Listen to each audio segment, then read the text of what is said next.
come in with a 4-5 record, 2-4 in their region, and our Pendleton Bulldogs come in at 3-5 and 1-3 in Region 1 3A.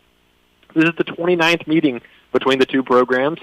The Blue Ridge Tigers have won the last three, but Pendleton leads the all-time series 19-9. Blue Ridge coming off a 1-10 season last year, in which they were 1-3 in the region. Pendleton, of course, led by the head coach of the Bulldogs, Grayson Howell, and for Blue Ridge, its fourth-year head coach, John Boggs. This regular season finale doesn't have any weight on the South Carolina High School League playoffs, David, but there's always something to play for when you go between the lines on Friday night. Absolutely, and a massive senior night here for the Bulldogs. A great opportunity to give honor to the players who have given their all for this program in the last 4 years. It's going to be a great way for the entire team to get rolling going into the postseason, as any sort of momentum builder counts. Absolutely, and before we go any further, it is officially that time. I spoke with Coach Howell yesterday over the phone and recorded our Outsider Coffee Coaches Show, so it is time to hear from Coach Howell and the Outsider Coffee Coaches Show. This is the Outsider Coffee Coaches Show. Samuel Goodrow catching up with Coach Howell as always. No David Poley this week, but he will be with us on the broadcast. Coach, last week, obviously another really weird game, scoreless until about 7.5 minutes left in the fourth quarter, and then there was a 5-minute or so stretch in terms of game minutes where you had 21 total points. Unfortunately, you guys coming out on the wrong side of that one. But what did you see in terms of the fight of your team last week against Crescent? Yeah, I felt like it was back. That the effort with which we were playing with early in the season was back, which was really good to see. I felt like in some of the games ever since the hurricane had come through that we had not necessarily played with that kind of fervor and passion, and we definitely did on Friday, which is a welcome sight. Yeah, for sure. And obviously last week, wrapping up region play for you guys in the regular season. This week you have an opportunity to make up one of the two games that was missed during the hurricane. Obviously you're not playing against either of the opponents that you were scheduled to play, but you're playing Blue Ridge tonight in a matchup that doesn't have any bearing on your postseason picture. What kind of opportunity is this for you guys to get ready for the playoffs without necessarily anything on the line? Right. Well, there's always something on the line, and I'm grateful that this worked out where we could find somebody to play. Thankful for Coach Boggs over at Blue Ridge and reaching out and us trying to figure out a way to play. And because he's finished with region play as well. It would really be easy for him as a playoff team to not play at all this week, but he wanted to make sure his players got every opportunity to get on the field, just like we wanted for our guys. And I'm really glad it worked out for us to be at home. We really needed that from a financial standpoint for our athletic department, and really we wanted that for our senior class as well. So we're excited about the opportunity tonight, the opportunity to go play a quality opponent. And here's the thing, as far as us, playoff-wise, it doesn't impact us, but it could impact them and others that they have played in the 4A and 5A deal, because 4A and 5A, their seedings after region champions are seeded is based on an RPI model and all that kind of stuff. And so, they're wanting to win the game to improve their seeding as much as they possibly can. I've got a buddy over at another school that called me the other day and said, hey, I need you to beat Blue Ridge, because if you do that based on this result that this happened in some other game, then that's going to help us in our seeding. And so, it's always important to go out and play well. You want to do, we talked this week about just every practice and every game's an opportunity to get better.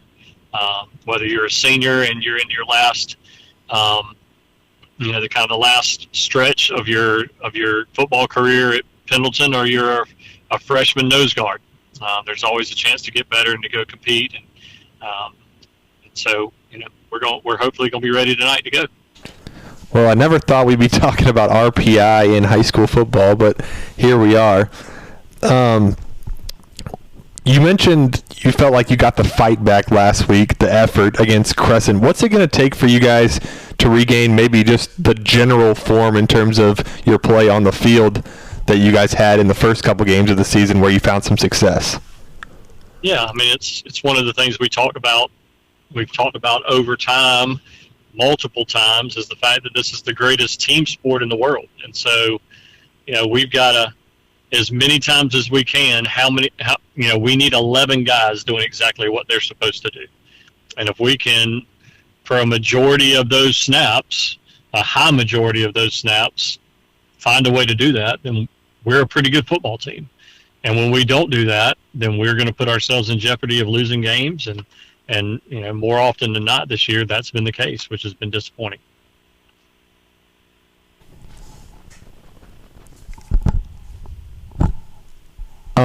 How has the offensive line performed throughout this stretch and in the whole course of the season? We talked about a few weeks ago when you were in a stretch of playing a lot of bigger teams up front with a lot of physicality. You really challenged those guys up front. How do you feel like they've responded, and what do you hope to see from them tonight and going forward? Yeah, I mean, they're a group that works their tail off. They are a group that is they're accountable for how they play. They're coachable, but it's been uneven at times, and we'll have a game where the right guard and the left tackle play great, and then some other guys don't play as well. Or the next week it's the left guard and the center who play really good, and then other guys don't play great. And it's just it's kind of been up and down. But we've got two sophomores who are still learning what it looks like to play winning football on Friday nights. One of those sophomores didn't even play offensive line last year. And so we've been a work in progress. I would say that they're probably not happy with their level of play. Too many busts, both mentally and physically. But they're a great group. They're a group that loves to play the game, and they work their tails off every day. And so hopefully tonight will be their best game of the season. You've got a 4A opponent tonight in Blue Ridge. What's it going to take to knock them off, and what have you seen throughout the week in your preparation for this game? Right, we've had a good week of practice. Blue Ridge is going to be a really hard-nosed group. I've got a lot of respect for John Boggs, who's their head coach, and the way he goes about things. They bring their kids over to our 7-on-7 and lineman challenge every summer, and they hang their hat on running the football. They've got a really good back, and I think the percentage is like 81% of the time they're running the ball, and so we're going to have to stand up to that. They've got a lineman that we took for our team in the North-South game, Jackson Lanier, who's a really good player. And then defensively, they're kind of a, this is a cliche, but kind of a bend, don't break type team. They're going to try to keep things in front of them, and they're going to try to tackle well. They're not the biggest group we've seen this year. And so hopefully, we're going to be able to stand up physically, both defensively and offensively, and we're going to be able to find a way offensively to make some plays and get the ball in the end zone, which we have not done a great job of here lately. Is there anything you've specifically been working on in practice this week that you hope to see an improvement on from the last few games to tonight against Blue Ridge? I think it just goes back to what we were talking about earlier. It goes back to people doing their jobs and doing them well. We challenged them at the beginning of last week to don't be okay with, or don't accept what's unacceptable, not only from yourself but from the people around you. But we also challenged that accountability has to start individually first. You have to make sure that you're doing everything you're asked to do. And so it's just, the hard thing is when you're in a situation like this is how do you continue to be motivated? And we told our guys this week too that what you find out when we're in a spot like we are right now, you find out who loves this program, We find out who loves to play ball, who really loves football. And you find out who your real competitors are. Because if you're a real competitor, I don't care if you're 1-9, 0-10, or you're 15-0, those guys show up. They show up in practice, they show up in games, and those are the guys we need. And they need to be able to motivate the guys around them to fall in line and to be the same type of dude that they are. And I know we have a coaching staff full of guys that way. I can't stand to lose in anything, no matter what it is. And we need the guys on our team to have that same mentality. And again, I know they love this program, and I need that to show through again tomorrow night, or again tonight. Absolutely. Well, that's going to wrap up the first half of the Coach's Show. We'll talk to Coach Howell again at halftime, so stay tuned for that. As we get closer to kickoff, you're listening to Bulldog Football, brought to you by Longhorn Steakhouse, right here on 105.1 WABB Spirit Radio. Samuel Goodrow, David Poley back with you from Pendleton High School and Cunningham Stadium. The captains are headed out to midfield for the visiting Blue Ridge Tigers. Number 1, the quarterback, Gavin Forrester. Tight end number 16, Emerson Steenrod. Wide receiver number 22, Ty Campbell. And offensive lineman and defensive lineman number 55, Jackson Lanier. For the Bulldogs, it's Nash Cahaly, Jamari Johnson, Kendall Turman, and Carson Gregory. Those are our captains for tonight's game, and now it is time for David Poley's keys to the game. Absolutely, Sam. Well, we know Pendleton has kind of been on a little bit of a downslide. What we can do here is we can be happy that Abijah Webb is back. That's key number 1. Abijah Webb will be playing tonight. The key is how much. How much are you going to get from your superstar number 24, who's been out for a decent chunk of time with an injury? We'll see how much we get from him tonight, but he opens the entire offense up for Jace Cross, for the other weapons. It's going to be very interesting to see how much he's used. Secondly, the turnover battle. These are two teams who have had struggles with holding on to the ball. Forrester, the quarterback for Blue Ridge, has 7 interceptions on the season compared to only 7 touchdowns, and he's lost 2 fumbles. So it has been very difficult for Blue Ridge as they have turned the ball over a total of 10 times as a season, both in interception and lost fumbles. For Pendleton, they've turned the ball over 12 times. Gross has thrown 9 interceptions, and the team has fumbled three total times they've lost the ball, with 2 of those fumbles lost coming from Jace Gross. So it's going to be who wins the turnover battle, who makes sure to keep the ball in the hands of their own team. And lastly, running the ball inside and outside the tackles. Obviously, Blue Ridge, they're going to want to get you a little bit on the inside and outside. They want to make you choose because they have a quarterback in Gavin Forrester who can run the football, and they have a great back in number 28, K.D. Henderson. Henderson's been phenomenal this season. Great stats by Henderson. He's got 966 yards and 11 touchdowns, while Forrester has 826 yards and 11 touchdowns. Bray Spear, he runs it a lot in the tackles for the Bulldogs, so that's really where they're going to go, their bread and butter. He's got 440 yards and 5 touchdowns this season, so it's going to be who can run the ball better inside and outside the tackles. Those are the 3 keys to the game. Thank you so much, David. Blue Ridge is taking the field. They are donning white uniforms with red pants, red helmets, and black numerals. For the Bulldogs, it's their black tops, black pants with gold letters and gold piping with their vintage gold helmets. This has been the Guys Pizza pregame show. We had the national anthem sponsored by Pendleton Historic Foundation. A great job by the Pride of Pendleton Band with that performance. The uniform report was sponsored by Black Tie of Anderson. And lastly, it's senior night tonight at Cunningham Stadium, so David is going to give a quick shout-out to each and every one of our Bulldog seniors. Absolutely. 18 seniors for this Pendleton Bulldog team. Number 1, Nash Cahaly. Number 2, Jamari Johnson. Number 4, Kendall Turman. Number 19, John Henderson. Number 20, Turner Garner. Number 21, Cody Williams. Number 22, Dalton Nix. Number 24, Abijah Webb. Number 28, Jacarius Davis Sullivan. Number 34, Carson Gregory. Number 55, Lucas Koenig. Number 65, Cole Flaker. Number 73, Garrett Ray. Number 74, Dylan Hart. Number 77, Patrick McMahon. Number 80, Andre Johnson. Number 88, Isaiah Young. And number 90, Andy Brock. Well, the Bulldogs have won the toss and elected to receive.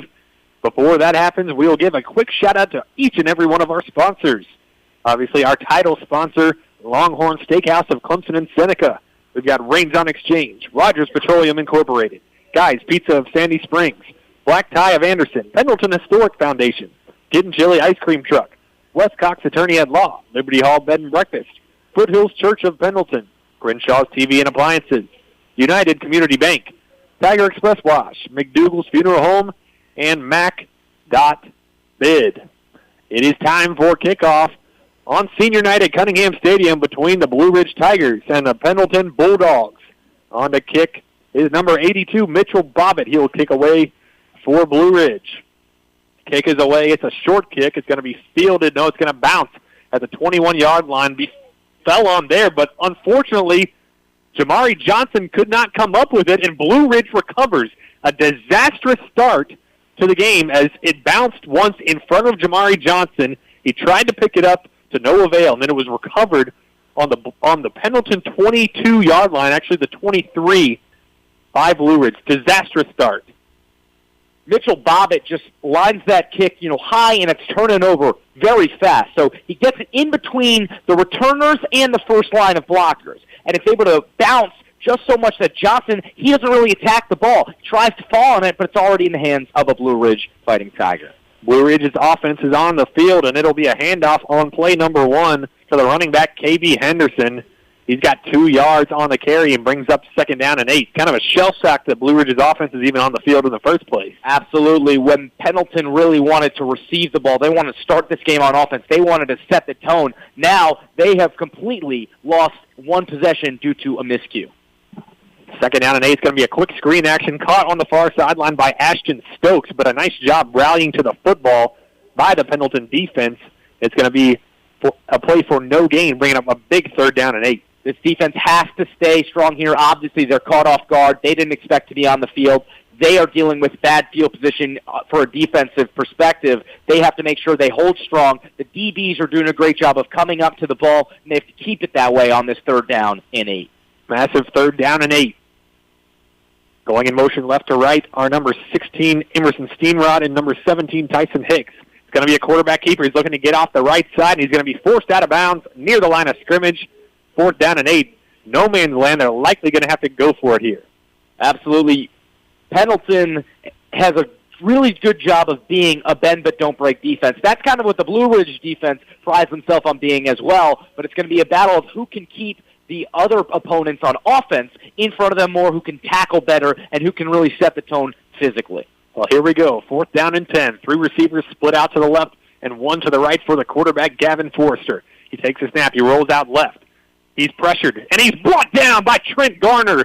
Trent Garner and the Bulldogs force a 4-and-out after receiving the opening kickoff, fumbling it. Blue Ridge recovering. A nice response by the Pendleton defense. The Bulldogs will take over at their own 36. The Pendleton defense does a great job of saving momentum. They've now turned it into where their offense has great field position. The offense hasn't even touched the football yet. Because of their defense forcing that stop on 4th down, a great job by Trent Garner just flying through there and ripping Gavin Forrester directly to the ground. He gives their offense now a jolt that they really haven't had because Pendleton struggled on the first drive of the game offensively to get in the end zone. Now maybe this is the momentum that they needed thanks to their defense. Double to each side for the Bulldogs. No Abijah Webb on the field. Brace Spear in motion left to right. Gross takes a snap. He'll fire quickly over the middle of Nash Cahaly. Cahaly sheds a tackle. He's tackled right across the 50-yard line into Blue Ridge territory. A nice quick hitter on 1st down for Jace Gross, moving the sticks. They brought Spear in motion. Spear was alone back in the backfield to the left of Gross. They brought him in a bubble motion to the right side. That allowed the middle of the field to kind of open as the linebacker shifted for Cahaly, who caught it, turned to his right, did a little, shimmy shake, and took it across the 50-yard line after shedding a tackle. Great job by Cahaly, and a good job by Gross getting that ball there on time. Same formation on 1st and 10 for the Bulldogs. This time, Ty Miller subbing into the game for Nash Cahaly. 1st down and 10 from the Blue Ridge 49. Gross takes a snap. He'll throw a quick bubble screen out to the far side of the field, caught by Sam Jennings at the 50. Sam Jennings across the 45, and on the far sideline, he's tackled at the Blue Ridge 43. A positive play on first down. That's 2 in a row for the Bulldogs offense. We haven't really seen the bubble screen game since early on in the season. There's been a lot of changes to this Pendleton offense. You get a bubble screen there, a little bit of behind Jennings is where the ball is, but Jennings does a great job cutting back and using his shifty nature to get 7 yards. Sam Jennings is going to be forced to take a play off, and here comes Abijah Webb, a star wide receiver, into the game for the first time in 5 or 6 weeks for the Bulldogs. Love to see Abijah back for this 2nd down and 3 play. Webb in one-on-one coverage on the right side now. Gross takes the snap, will hand it off to Bray Spear. Spear churns his legs up the middle for another Bulldogs first down. His forward progress is stopped at the Blue Ridge 34-yard line. Another fresh set of chains for the Bulldogs. Spear with his first carry of the day. He'll go right up the middle, and a great job by the Pendleton offensive line that Coach talked about on the Outsider Coffee Outsider Coffee Coaches Show on the Guys Pizza pregame show, just pushing him forward and able to just churn those legs to pick up the first down and a couple yards more. Back into the game are Nash Cahaly and Sam Jennings. 3 receivers to the left. Ham Scott all by himself to the right for Gross. Gross fakes a snap. He'll throw a quick slant to Ham Scott. It's caught at the 23-yard line, and he makes his way down to the 20.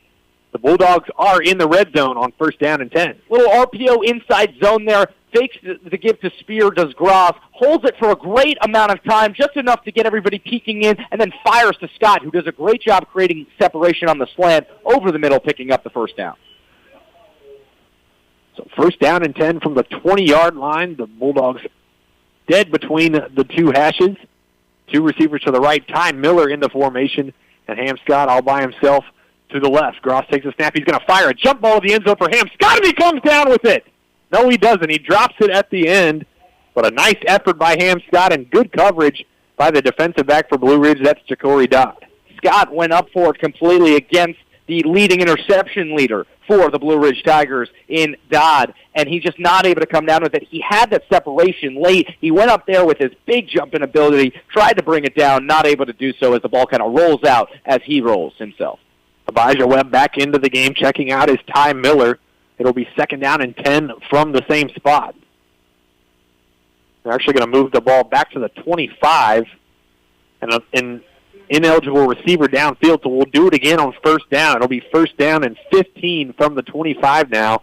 I don't think the Bulldogs are too mad with that outcome. They get an extra down. Absolutely. One of those penalties that actually could work in the offensive's favor. Doubles for the Bulldogs. Gross takes the snap, looking to throw quickly. He does. It's caught by Sam Jennings at the 22, down the sideline to the 19-yard line, getting a little bit past the original line of scrimmage. So it'll be 2nd down and 9. Jennings does a great job of turning back to the ball on that little out route to the right side, and he just shakes off a tackle from Braylon Cobb, number 3 for the Tigers, and then just takes that little bump from Max Gonzalez out of bounds. We have a whistle before the snap. And Ham Scott is going to be the 3rd Bulldog already on this opening drive, taken out of the game for a play because his knee pads are above his knee. That has been a recurring issue for the Bulldogs over the past couple of weeks. Wasn't really enforced until later in the season. After a slight delay, we will play 2nd down and 9 from the 19. The Bulldogs in the red zone. Gross takes a snap. He's looking to throw. Fires over the middle for Mellow Mattress. It clanks off of his hands, incomplete. In a little bit of danger there. They'll bring up 3rd down and 9. In the trips left formation, he looked left, he looked right. Everybody's kind of covered. Great job by Gross progressing through his read. Found Mattress wide open on a very similar play to that big game from Cahaly earlier, but unfortunately that ball right through Mattress's hand. Fortunate that that one hit the ground. Bray Spear coming out of the game. It'll be Jamari Johnson, the 5-wide specialist, in for the Bulldogs for this crucial 3rd down and 9. Got to come away with points on this drive. 3 receivers to the left, 2 to the right for Gross. 3rd down and 9 from the 19 on the right hash, going from left to right. Gross takes a snap. He's looking to throw. Clean drop back. Fires for the end zone. It's got a bit too much heat on it. It was caught out of bounds right to the left of the goalpost by Mellow Mattress. Gross would love to have that one back, and it'll be 4th down and 9. Just a little too much air under that ball. A little crossing concept with a lot of receivers from the left coming over the middle of the field to the right. Gross does a great job of putting the ball right between the 2 defenders, to Mattress, but just put a little too much on it, so that one's out of the back of the end zone. With the Bulldogs being in no man's land here, not much of a decision but to go for it. Jamari Johnson will remain in the game, but he is split out to the right, he is in the backfield to the right of the quarterback Gross. And now Blue Ridge will have a defensive lineman, Braylon Edwards, come out of the game for the knee pads issue, as does Sam Jennings. So Abijah Webb will come in for this 4th down and 9. A lot of delays on this opening possession. A lot of substitutions, refs making sure that they're enforcing the uniform policy very strictly early on. 4th down and 9 from the Blue Ridge 19 for Pendleton. Gross takes a snap, clean pocket, steps up, looking to throw. He has Ham Scott for a touchdown near the right pylon. The Bulldogs are on the board. A great job by Ham Scott. He creates space right there. So Gross takes the snap out of the shotgun and steps up immediately in the pocket. You know, he's avoiding the pressure that's coming out on the outside of the tackles. He steps up a little bit to his right, and he fires to the front right pylon of the end zone where Scott has beat the 2 defenders. He's generated enough space on a little bit of a streak comeback kind of route where, hey, you're just playing with open space. Scott gets back to the ball, hauls it in, and Pendleton gets on the board for their first time in a while on the opening drive. 6-0 Bulldogs. They are lined up in the swinging gate formation with Sam Jennings in the shotgun with this really unique formation. 6 offensive linemen split out to the left. Jennings is going to take the snap. He's going to throw for a 2-point conversion. He has Mellow Mattress, and the Bulldogs go up 8-0 on their opening possession. The swinging gate formation is something that we saw a lot from the Bulldogs last season when they had Luke Ray at quarterback. Here you have Sam Jennings. Jennings can move around and he can throw the football. So the thing with the swinging gate formation is the defense has to choose where to go. And a lot of times they're going to choose wrong because there's a lot of down linemen and down non-linemen, or technically linemen, on the play. There, Jennings does a great job of rolling out right. The defense pursues him a little bit. They cover the flat, and he's able to go back right corner to the end zone to find Mattress for 2 points. A great response after a disastrous start for the Bulldogs, who received the opening kickoff, but unfortunately muffed that kick. They gave Blue Ridge really good field position at the Pendleton 23, forced a 4-and-out, and then a long scoring drive capped off by a 19-yard touchdown reception by Ham Scott. 8-0 Bulldogs with 7:48 remaining here in the first quarter. And Matthew Chapman on to kick it away to the Blue Ridge Tigers. Sam, not enough can be said about what Trent Garner, getting that sack on 4th down, just did for the Bulldogs offense. What a way to start the game. Kick's fielded by Dodd at the 1-yard line. He gets through the initial pile, almost broke it for what likely would have been a touchdown, but a nice job making the tackle by Carter Roberts at the 26-yard line. That could have been a really big return. Blue Ridge now back on offense. Coach Al said they're going to run the ball 81% of the time coming into this game. On their first drive, 3 runs, 1 pass. They like to move the quarterback Forrester around. He's got a lot of athletic ability. Let's see what they can do now with a full field to work with, other than being cramped in that short field position with a lot of pressure, not able to get it done. 1st and 10 for the Tigers on their second possession. It's going to be a handoff up the middle to KB Henderson, and a tackle for loss on 1st down by the Bulldogs defensive front. Quick belly handoff there to Henderson, and the defense all over it for Pendleton. They're making sure that they are attacking the run first, which is something that they've had difficulty stopping in weeks past. Going to be a loss of about 3 on the play, bringing up 2nd down and 13 from the 23-yard line. Blue Ridge moving from our right to left. A nice crowd has filed into Cunningham Stadium here on senior night. Forrester takes his snap, will hand it off again, this time an outside zone for KB Henderson. Henderson across the 25, but not much more, and the Bulldogs' defensive coaching staff is fired up about it. An outside zone play coming from the right side to the left side. Offensive lineman out in space, trying to block, but cannot say enough about number 32, Kyle Meeks, for Pendleton. He's the DB on the right side. He sets the edge perfectly, forcing Henderson to slow down, and the other players from the defense on the backside, specifically number 13, Dax Allen, could come in and make that tackle. What a play by number 32, Kyle Meeks. 3rd and 10. Here's Forrester looking to throw. He has a receiver. It's caught at the 39-yard line by number 82, Mitchell Bobbitt, the kicker and wide receiver, moving the chains on the far side of the field.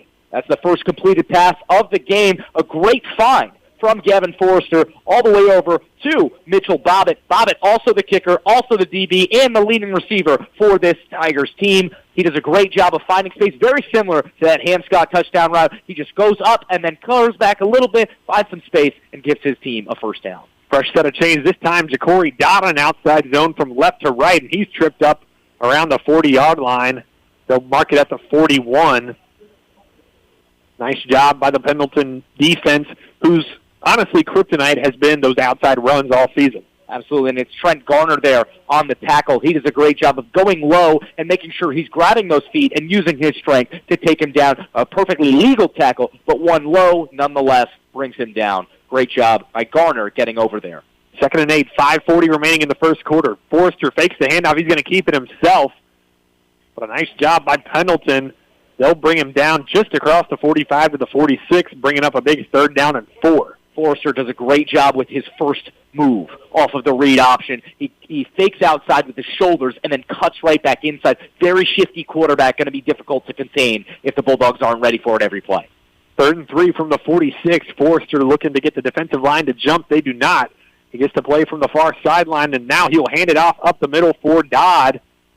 Dodd gets right to the line to gain it. It'll depend on the spot, and they will move the chains. So Blue Ridge going a little quicker there on 3rd down, and it pays off. And that's one of those dives out of pistol formation where the running back's just going to go full head of steam and get up there. He's able to pick up the first down there. Good carry by Dodd. Henderson now looking to be back in the game for the Tigers. Blue Ridge knocking on the door of Pendleton territory at their own 49-yard line on the right hash. 2 receivers to the left, 1 to the right, the tight end in the package with the running back. Forrester fakes the handoff, and he will keep it himself on the left side. Gains about 2 on the play. Great job by number 53, Fisher Sailors, and number 11, Calhoun Mize, coming to get Forrester there on that tackle. Forrester once again on the read option, tries to make a man miss, but he's actually hit pretty quickly with like about a yard to go. He's able to get maybe another couple inches after the contact, but a great job by the Pendleton defense blowing him back. 2nd and 9 from the 50. Forrester takes the snap. He's looking to throw quickly. He has Bobbitt on the far side, caught at the 50, but Pendleton's secondary is right there to make the tackle at the Pendleton 47. It'll be another 3rd down and medium. Bobbitt with his 20th catch of the season tries to cut back in on that wide receiver screen. Not able to get much because the Pendleton defense is all over it early on. They are doing a great job of any position is up quickly to the line of scrimmage and making sure that they're not getting beat on the backside, but making sure that they don't allow the quick, easy chunk plays up front. 3rd down and 7. Outside zone left to right for KB Henderson, and he's going to be stopped short on the far sideline. Decision time for Blue Ridge as it's going to be 4th and about 2 yards. A great job by the Blue Ridge offensive line, just getting a big burst there, and they do a great job of pulling from left to right or right to left, this time left to right. The offensive line does a great job of pulling and providing blockers for their running back in open space. Now, with just such a short 4th down to go, you got to think that they go for this with the run-heavy style. 4th and 2, and Forrester gets the defensive front of Pendleton to jump on the hard count. We've seen this cost the Bulldogs time and time again this season, and it does just that yet again here. Very unfortunate there for Jeremy Johnson's defense. They have done a really good job of stopping chunk plays, forcing 3rd and 4th down, something they've struggled to do all season. They do a great job there, but unfortunately not able to pick that one up with the discipline. And now the Blue Ridge Tigers have another opportunity. Here's Forrester on the quarterback keeper. The ball came out. Are they going to rule him down before the ball came out? We're still waiting for the referee to make a signal. We've got a conversation going on at the Pendleton 40-yard line. The Bulldogs definitely think they have it. Coach Howell's out on the field. He thinks they have it. And they're going to rule Forrester down by contact on the quarterback keeper.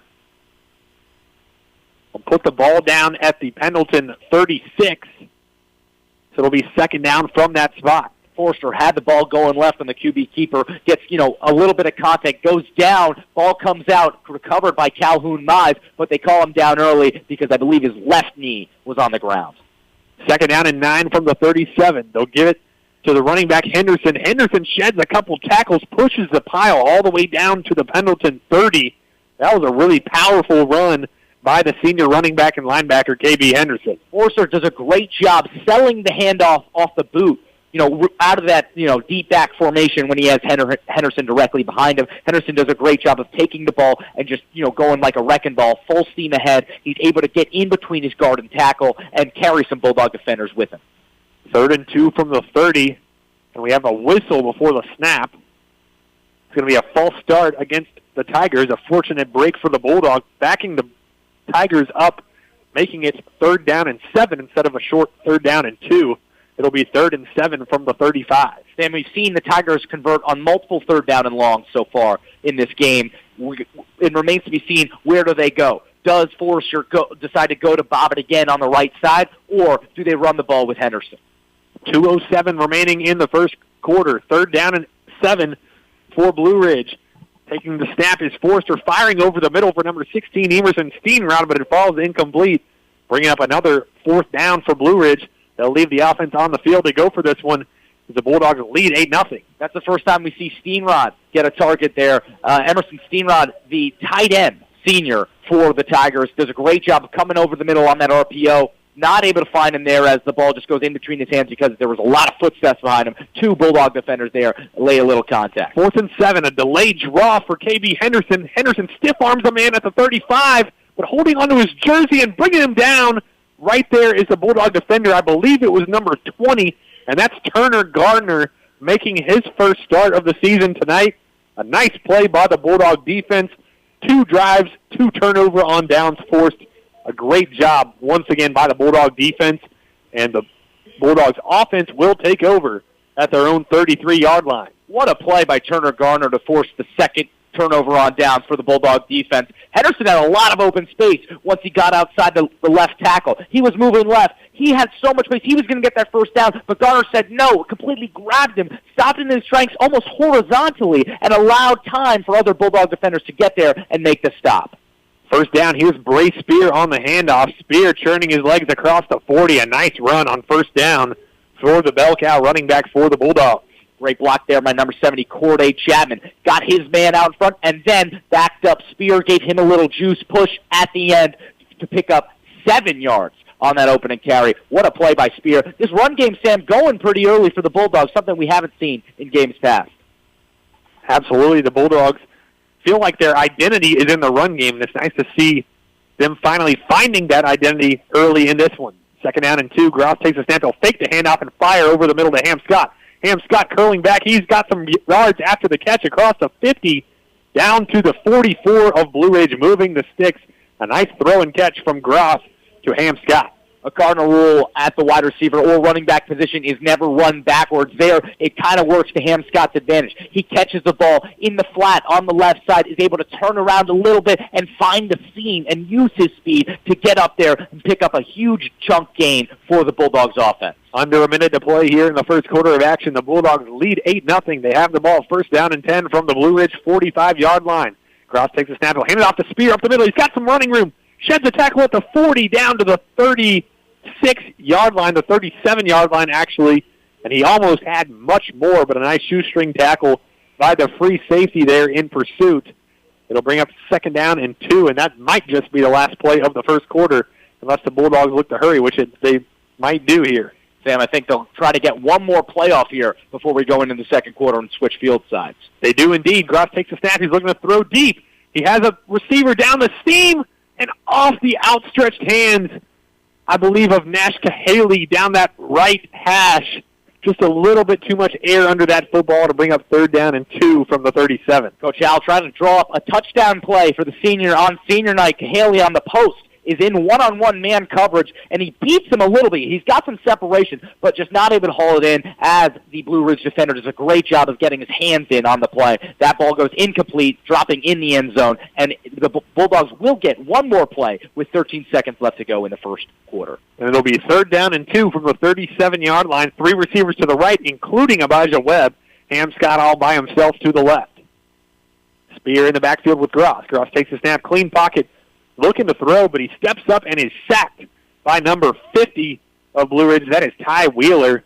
It'll bring up a 4th down at the beginning of the second quarter. That is the end of the first quarter.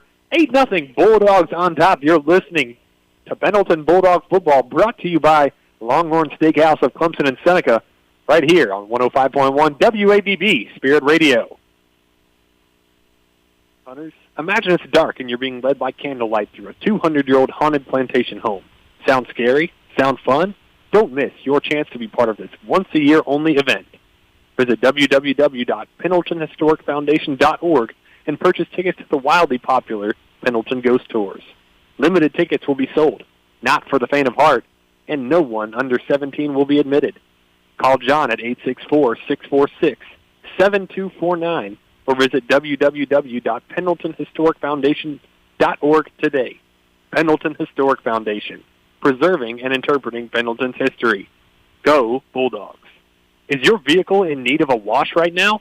Visit any Tiger Express Wash location in Clemson, Easley, Pendleton, or Seneca, and you can be through the tunnel with a clean, dry car in about 3.5 minutes. Plus, with the Anywhere Unlimited Fast Pass, keep that shine with a wash as often as you like at any of our upstate locations. Customers enjoy an eco-friendly, fun, jungle theme, and free vacuum use. Tiger Express Wash. More locations, same quality care.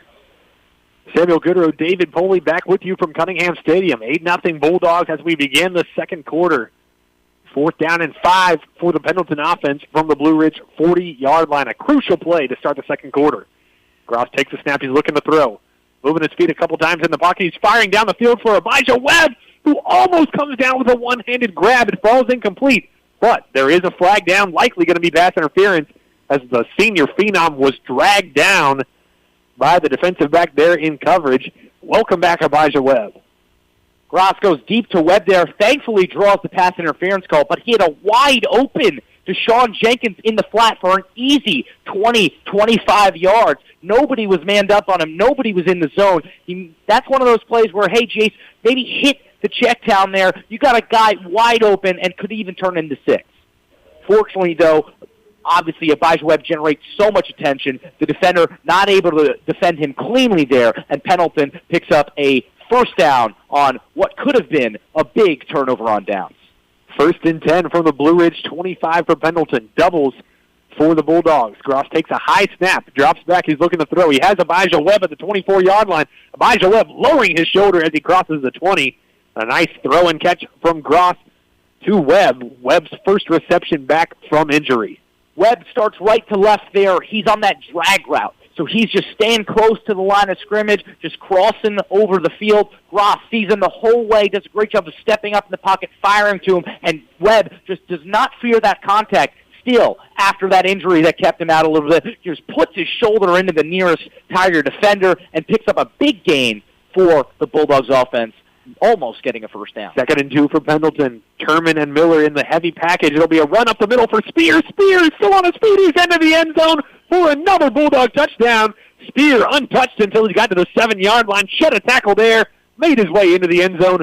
And the Bulldogs are on top 14-0. Spears' 6th rushing touchdown of the season. He does a great job of bouncing off of tackles, and the Bulldogs offensive line has done a great job of blocking on the inside runs. Spear has a lot of protection from his big boys up front to go in between the tackles, generate contact against those linebackers, and use his extra burst of speed and power to get in the end zone for 6.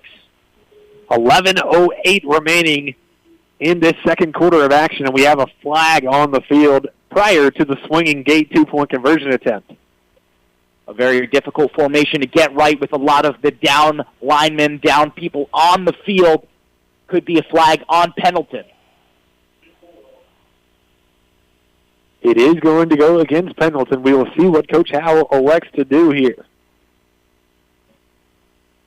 Really nice run by Bray Spear, giving the Bulldogs a 2-score lead for what feels like the first time in a really long time here at Cunningham Stadium on senior night. They'll put the ball back to about the 8-yard line and on to kick the extra point from about 25 yards as Bailey Gilbert. Kick is away, and it is blocked by somebody on the Blue Ridge field goal block unit. But nonetheless, it's 14-0 here at Cunningham Stadium. We'll be right back for Blue Ridge's response. Why not beat the heat with a cool, sweet treat? Book Gettin Chilli, your hometown traditional ice cream truck, for your next event. You can find and like us on Facebook and call 864-844-4384 to book us for your next event. That's 864-844-4384 for Gettin Chilli Ice Cream Truck. Liberty Hall is a 10-room bed and breakfast with ensuite bath in historic Pendleton, available for those traveling to our area and local getaways. Liberty Hall venue is a great location for wedding receptions, corporate meetings, parties, and events. Call Liberty Hall today for your next event. 14-0 Bulldogs here on Senior Night at Cunningham Stadium. A really nice crowd has filed in to support Pendleton's football squad. The kick is away off the right leg of Matthew Chapman. It will unfortunately roll out of bounds at the 5-yard line. And so it'll be good field position for Blue Ridge. They will take over at the 40.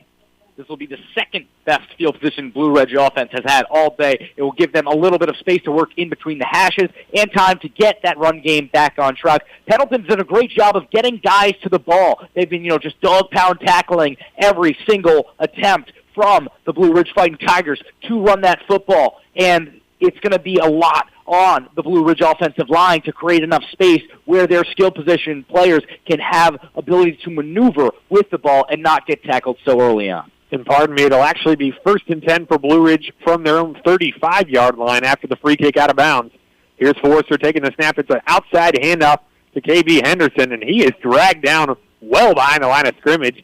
Yet another tackle for loss for this Pendleton defense. Trent Garner once again making the big play. Going back to the 2 turnover on downs, how about Trent Garner and Turner Garner, the brothers, both making stops for turnovers on down here at Cunningham Stadium on Senior Night. Great to see. Just such a great thing about this Pendleton program. Accountability is always going to be there, and just like all these guys on the team are brothers, those 2 guys literally are picking each other up. 2nd and 14, a run up the middle for number 28, KB Henderson, a gash play.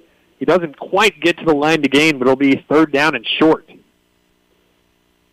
Henderson's at his best when he's going up the middle with a full head of steam, has really good speed on him. He's over 1,000 yards now on the season.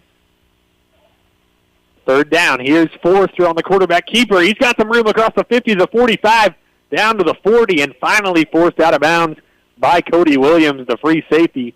A well-timed pull there for the junior quarterback, Forrester. That's the old-fashioned power read for you. Got a running back going horizontally, looking to see if, is there defenders? Do we have numbers on the side of where the running back's going? If not, the quarterback's going to pull it straight up the hash and go. That's exactly what Forrester does there wisely. Blue Ridge going fast. They'll hand it off to Henderson again, and this time he is met by the front 7 of the Bulldogs after a gain of about 2 yards. A nice response to the big gain. Bulldog in their 3-3 stack formation. Linebackers have been doing a really good job of firing in the ball, making sure that there's at least one linebacker at least close to the line of scrimmage almost every play. 2nd down and 7 for the Tigers from the Pendleton 37-yard line. Forrester takes a snap, looking to throw quickly. He has a receiver on the far sideline, Braylon Edwards. A nice job in pursuit by the secondary of the Bulldogs. They'll tackle him behind the line of scrimmage for a loss on a quick screen. The right side cornerback, Jamari Johnson, for the Bulldogs, tries to jump that wide receiver screen, narrowly misses. Luckily, the other Pendleton Bulldogs in the secondary able to make the tackle there. It's a 3rd down and long for the Tigers. Another fake handoff and a keeper by Forrester. He's going to get almost to the line to gain, but he is a couple yards short, and it'll bring him another 4th down. But an eerily similar play the long run he had on the last 3rd and long conversion. Now with a 4th down and about 3 yards, Sam, the Tigers probably going to go for it again. They're going to lean on Forrester and Henderson, try to make the Pendleton Bulldogs defense make the wrong decision. They're going to definitely try to generate motion with both of those players. Forrester actually hobbling off the field after the play, so it'll be Ja'Cory Dodd in at quarterback for this crucial 4th down and 3 from the 33-yard line. So crucial that Blue Ridge's coach, John Boggs, is going to use a timeout. We will take it with them right before this big 4th down play as the Bulldogs look to force a 3rd straight turnover on downs here at Cunningham Stadium. Listening to Bulldog football right here on 105.1 WABB Spirit Radio. Are you in the market for a new washer or dryer? How about a new refrigerator or a new range? Maybe you'd rather have a new state-of-the-art TV and home theater system with surround sound. If so, be sure to go see the folks at Crenshaws TV and Appliance.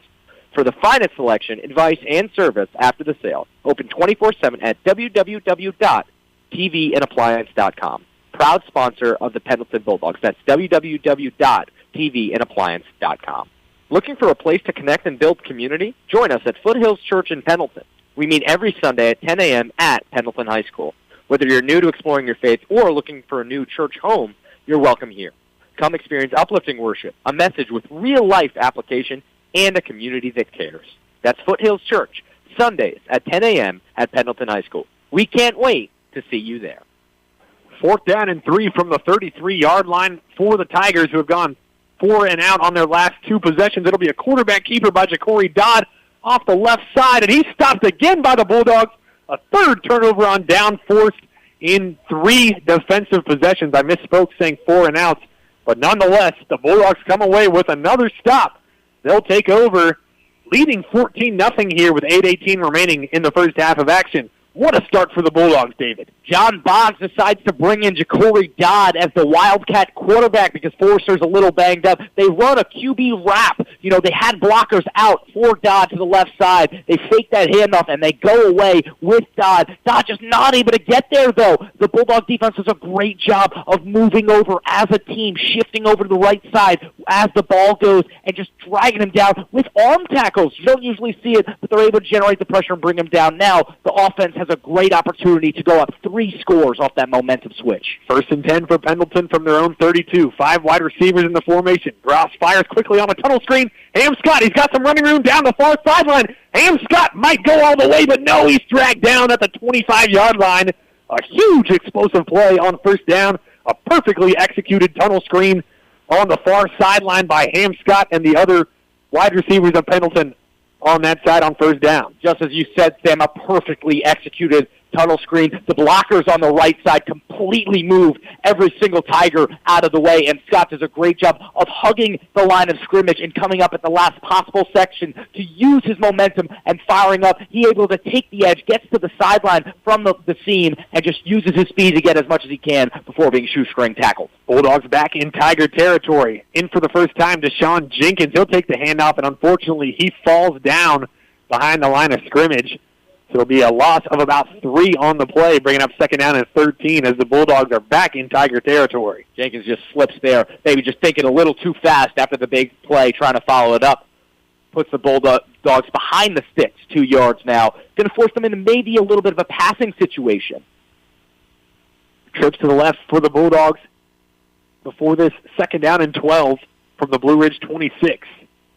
Deshaun Jenkins to the right of Gross in the formation. Gross takes a snap. He's looking to throw quickly for Ham Scott across the middle of the field. It's caught at the 20-yard line. Gets a nice chunk of yardage back, bringing up a 3rd down and about 5 or 6 yards to go. Scott has been fantastic to start the game, especially in the screen and intermediate game.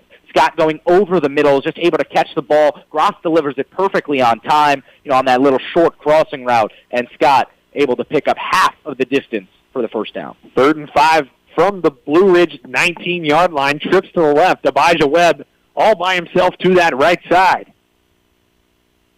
On the right hash is Gross. He takes a snap. He's looking to fire for Abijah Webb. A jump ball in the end zone. Tipped up and incomplete. Double coverage as the safety was bracketing Abijah Webb on that far sideline. A jump ball to no avail as it falls incomplete. And it's 4th down and 5 for the Bulldogs. Would have been a big touchdown on senior night for the returning number 24. Not able to go up and get it there due to the double coverage, as Sam mentioned. Will put the Bulldogs into a 4th down and intermediate. 4th down and 5. 2 receivers to each side for the quarterback, Gross, who is joined in the backfield by Deshaun Jenkins from the 19-yard line. Gross takes a snap. Rolls out to his left immediately, and he's going to be taken down by the defensive end. That is number 10, Brylan McCoy, actually the outside linebacker coming down with the sack. McCoy, the edge player there, so he comes down from his linebacker position, and he has contained. Gross rolls out to his left, on a sprint out pass, and McCoy just does a great job of staying with him the entire time. Gross didn't really have any receivers open. Probably should have just thrown that ball a little sooner. Was trying to make some magic happen, but by that time McCoy was already on him, and Gross had nothing to do besides go down with the football and take the sack. A great job by the Tigers defense forcing that turnover on downs. The Tigers take over on downs, as David just mentioned. Ja'Cory Dodd still in at quarterback. He'll take the snap and hand it off to KB Henderson. It's blown up immediately. Henderson hit as soon as he takes the handoff there. A huge loss on first down for the Tigers, whose starting quarterback, Gavin Forrester, came off the field a little hobbled, has not re-entered the game since that point. A big tackle for a loss on Dodd's third offensive snap as quarterback. Number 95, Elijah Weston, the freshman defensive lineman there on the TFL, does a great job of completely breaking past his offensive lineman for the get-go.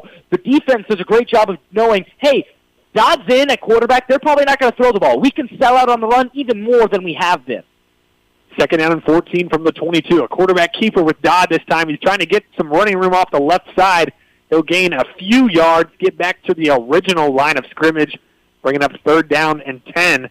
And, Dave, I think you have it exactly right. I think Blue Ridge really wants to run the football with the combination of Ja'Cory Dodd and the running back KB Henderson. They're going to throw a fake, a little trick pass in there somewhere, Sam. But Dodd, a running back and wide receiver by trade, not a quarterback. So you bring him as the Wildcat quarterback. You're going to look to get athletes in space and run the football. Obviously, over 80% of their play calls are going to be runs. They're going to throw in a pass somewhere, so the Bulldogs have to be ready for it. But you can still make your bread and butter by living and dying on the run. Make sure you're keying in on Dodd and Henderson. Third and 10 from the 26. It'll be a quarterback draw after the fake handoff. Nothing doing there for Dodd. Gets back to the original line to gets back to the line of scrimmage, but nothing else. It'll be fourth down and long. I think we're about to see our first punt of the game. Have to here. The Tigers backed up so far into their own territory. Without a quarterback traditionally in Forrester, they have no real weapons to pass. They have no timing. Everything changes. We don't think about that when your backup quarterback comes in who's not usually a quarterback. You got a Wildcat quarterback in Dodd. Everything changes with the timing. He's normally, a skill position player, so he's going to rush things. If you're forcing him to throw the ball, you're putting him in a world of hurt. Punt is away. Nash Cahaly calling for a fair catch. He drops the football. Is he able to get back on? I don't think he was. I think we have a second muffed kick and recovery. We do. Blue Ridge falls on the football as the second muffed kick, this time by Nash Cahaly, is going to give the Tigers the football right back in Pendleton territory. Another kind of disastrous play by the special teams unit for the Bulldogs, which has really been the only unit that hasn't played well so far tonight. That's why you punt there, because you not only have a chance to completely switch field position when your momentum's kind of fading away, but you also have the opportunity to get that ball back. And that's exactly what happens there. Just unfortunate. Cahaly was moving a little bit too much side to side, not able to get that one. There'll be a handoff to KB Henderson on the outside zone, right to left. He's following some blockers on the far sideline, and he has a really nice game on first down. Probably the best play so far for the Tigers since Dodd has come back into the game. It'll be second down and short for Blue Ridge as they kind of catch the Pendleton defense off guard yet again. Pendleton defense obviously not expecting to be on the field at this juncture. Sam, you just hit the nail on the head. The defense has done a pretty good job keying in on Henderson, but because of the short notice getting back on the field, they weren't ready for it to start, maybe a little shell-shocked. Second down and 2. Tigers still going fast. There'll be a quarterback keeper this time with Dodd, and Dodd is leveled in the backfield. KB Henderson with his hands on his hips, not too sure why he didn't get the football in that situation.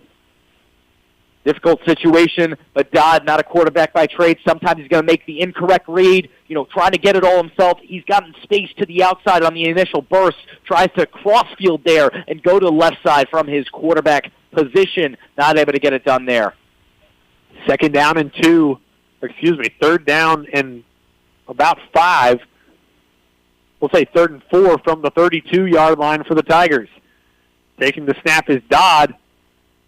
Kind of a messed-up handoff there. They're only going to gain about 2 yards on the play as there was trouble on the exchange between Dodd and Henderson.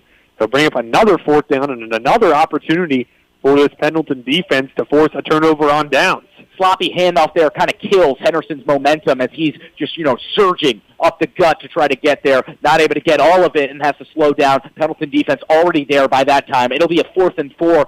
Obviously, the Tiger offense will stay on the field, but it will be interesting to see if Dodd and Henderson can get into a little bit of a rhythm together.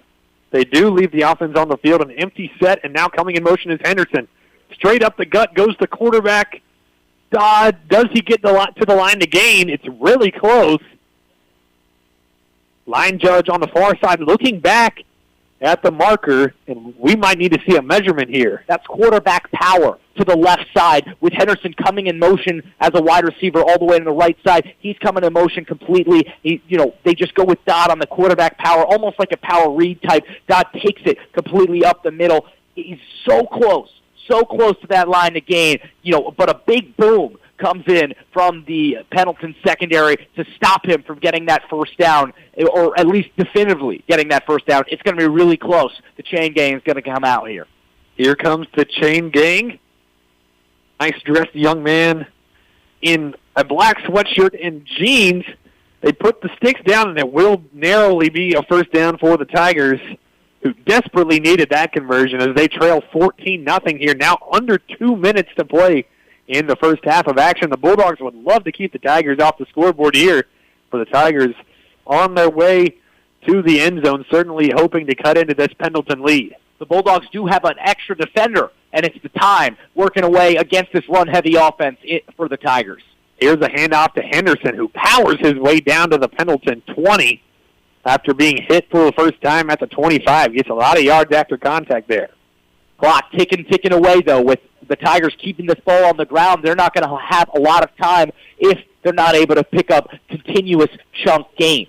2 timeouts remaining for Blue Ridge. 90 seconds and counting to play here in the first half of action. Taking the snap is Dodd. He'll fake the handoff and go with a QB power. Doesn't get much there, and it's going to be 3rd down and short. They'll actually give him the first down, I guess, and they will move the chains.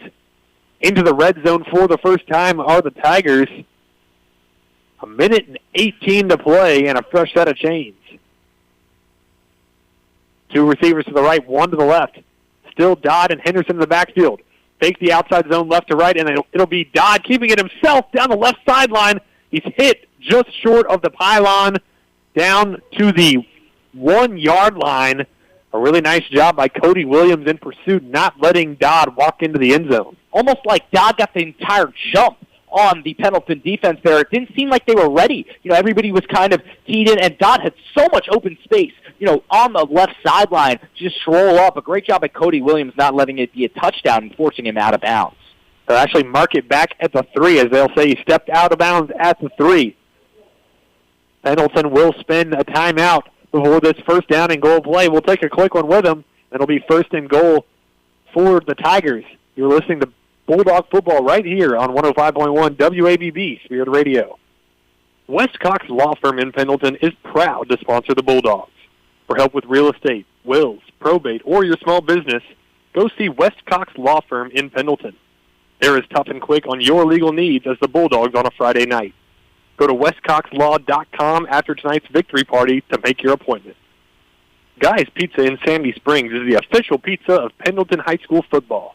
Come see us on Highway 76 right across the street from the Michelin plant in Sandy Springs. We're the home of the famous award-winning Bird Dog Pizza, along with many other specialty pizzas. We also have wings, calzones, strombolis, hot subs, dessert pizza, and much more. To place an order, call 864-375-1410 or stop by and dine in with us. Guy's Pizza in Sandy Springs, proudly serving the area for over 10 years. Samuel Goodrow, David Poley back with you here from Cunningham Stadium. 14-0 Bulldogs on top, but a 1st and goal for the Tigers. A little pop pass to the running back in motion, Henderson. He reaches out for the pylon, but he's going to be marked out of bounds just short. And it'll be 2nd down and goal. And pretty nice play design, clever play design there by the Tigers. Little jet touch pass to their bell cow. Henderson coming in motion from right to left. Dodd, the backup quarterback in that wildcat in that formation for the Tigers, trying to give it to Henderson. Henderson just not able to get there as the Bulldog defense goes with him and try to, use that extra defender in the sideline and just mark him short. We'll do it again. 2nd and goal from the 1. They give it to Henderson. The ball is out, and the Bulldogs have fallen up. No, the ball's still out. The Bulldogs have the football at their own 5-yard line. A huge goal line stand. 3 turnover on downs forced by the Bulldogs, and now a fumble recovery in deep in their own territory. It's been all Bulldogs here on senior night in the first half. Tigers quick back to the line of scrimmage, maybe too quick as Henderson tries to take that momentum from that last play and get into the end zone on that touchdown that he thought he has. Unfortunately, just a little bit too ahead of himself, drops the football, and the Bulldogs all over it. Just a huge stand, and the Bulldogs will maintain their 14-0 lead. An absolutely huge swing of things, and the Bulldogs are going to go into the locker room with a lead for the first time since, I believe, the Keenan game. How big is that it's not only a lead, but a 2-possession lead? Because you had the clock advantage, you're up 2 scores right now. If they get in the end zone there, it's a 1-score game, totally different ball game at halftime. Now, thanks to that fumble recovery, you have a 2-score lead, which means the game plan completely changes, and you have that much more stability in the second half. 1st and 10 from the 5 for the Bulldogs. Brace Spear up the middle. He's got a nice play on 1st down, gaining a 1st down across the 15-yard line to the 18. Clock stops to move the chains at 40 seconds. You continue to run the ball right here if you're the Bulldogs. I don't think that you think about scoring here if you're the Bulldogs. I think you just go in to the half up 2 scores. What that did there was just gives you a lot of safety and possession. Pendleton is going to use a timeout, their 2nd of the half here with 34 seconds remaining in the first half of action. They'll talk things over ahead of this 1st down and 10 from the 17. What do you think they're discussing here, Dave? I think that Coach Howell is definitely considering being a little bit aggressive with this football. I think that the wise decision would probably be, hey, just running it out, seeing what you get, and then if you get across midfield, then you go all cylinders. But for now, I think you just run the football, and maybe you're iterating that type of mindset to your offense. Well, the quick 30-second timeout is over. Bulldogs do have a heavy set with the tight end Ty Miller and the H-back Kendall Turman in the package. Abijah Webb and Mellow Mattress split out as receivers to the left. Spear in the backfield with Gross. Bulldogs on top 14-0 with 34.8 seconds remaining in this opening half of action here on senior night between the Bulldogs and the Blue Ridge Tigers. Gross takes the snap. He'll hand it off. No, he'll pull it and throw to the near side of the field for Abijah Webb, and it's dropped right there at the 16. So it'll be 2nd down, and the clock stops there. Timing just a little bit off on that RPO bubble play there. Gross fakes the give pretty well. He has Abijah with some open space, but he runs a little bit before tossing it to Webb on the bubble in the flat, and Webb just not able to hold that one, and maybe a little bit of rush showing up for 2-4. So 2nd and 10 from the 17 with 29 seconds remaining now in the first half of action. Gross takes the snap. This time it will be a handoff up the middle to Spear.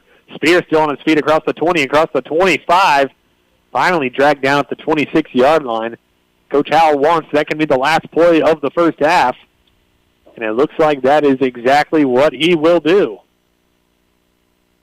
Good run there. Don't want to get too aggressive now that you have a 3rd down and 1. You don't really have the time for it anyway. Looks like they're going to get back for one more play. They do snap it one last time. A shotgun toss to the left for Brace Spear. He's got some blockers out on the edge, and he will fall down at the 30-yard line. Slip. There is a flag back near the line of scrimmage in the area of a hold. It is a hold against the Bulldogs. We'll see what Blue Ridge elects to do here. If I were head coach John Boggs, I think I'd decline that penalty and just go into half. It is declined. We'll go into halftime with the Bulldogs on top 14-0. We'll have a quick break, and then there'll be time for the Rogers Petroleum halftime show. Bulldogs on top 14-0 over Blue Ridge here on senior night. You're listening to Bulldog Football, brought to you by Longhorn Steakhouse right here on 105.1 WABB Spirit Radio. Attention, ghost hunters. Imagine it's dark and you're being led by candlelight through a 200-year-old haunted plantation home. Sound scary? Sound fun? Don't miss your chance to be part of this once-a-year only event. Visit www.pendletonhistoricfoundation.org and purchase tickets to the wildly popular Pendleton Ghost Tours. Limited tickets will be sold, not for the faint of heart, and no one under 17 will be admitted. Call John at 864-646-7249 or visit www.pendletonhistoricfoundation.org today. Pendleton Historic Foundation, preserving and interpreting Pendleton's history. Go Bulldogs. With more than 70 years of proven performance and the best bankers in the industry, United Community is one of the strongest and most secure banks in the Southeast. They are proud to have just won their 10th J.D. Power Award for Best Customer Satisfaction in the Southeast, and they're recognized by J.D. Power as the #1 most trusted bank. They are headquartered in Greenville, South Carolina, making them the largest bank headquartered in the Palmetto State. Visit the local Pendleton, South Carolina branch for all your banking needs. Why not beat the heat with a cool, sweet treat? Book Gettin Chilli, your hometown traditional ice cream truck, for your next event. You can find and like us on Facebook and call 864-844-4384 to book us for your next event. That's 864-844-4384 for Gettin Chilli ice cream truck. Is your vehicle in need of a wash right now? Visit any Tiger Express Wash location in Clemson, Easley, Pendleton, or Seneca, and you can be through the tunnel with a clean, dry car in about 3.5 minutes. Plus, with the Anywhere Unlimited Fast Pass, keep that shine with a wash as often as you like at any of our upstate locations. Customers enjoy an eco-friendly, fun, jungle theme, and free vacuum use. Tiger Express Wash. More locations, same quality care. Liberty Hall is a 10-room bed and breakfast with ensuite baths in historic Pendleton, available for those traveling to our area and local getaways. Liberty Hall venue is a great location for wedding receptions, corporate meetings, parties, and events. Call Liberty Hall today for your next event. Are you in the market for a new washer or dryer? How about a new refrigerator or a new range? Maybe you'd rather have a new state-of-the-art TV and home theater system with surround sound. If so, be sure to go see the folks at Crenshaws TV and Appliance for the finest selection, advice, and service after the sale. Open 24/7 at www.tvandappliance.com. Proud sponsor of the Pendleton Bulldogs. That's www.tvandappliance.com. Looking for a place to connect and build community? Join us at Foothills Church in Pendleton. We meet every Sunday at 10 a.m. at Pendleton High School. Whether you're new to exploring your faith or looking for a new church home, you're welcome here. Come experience uplifting worship, a message with real-life application, and a community that cares. That's Foothills Church, Sundays at 10 a.m. at Pendleton High School. We can't wait to see you there. West Cox Law Firm in Pendleton is proud to sponsor the Bulldogs. For help with real estate, wills, probate, or your small business, go see West Cox Law Firm in Pendleton. They're as tough and quick on your legal needs as the Bulldogs on a Friday night. Go to westcoxlaw.com after tonight's victory party to make your appointment. Guy's Pizza in Sandy Springs is the official pizza of Pendleton High School football.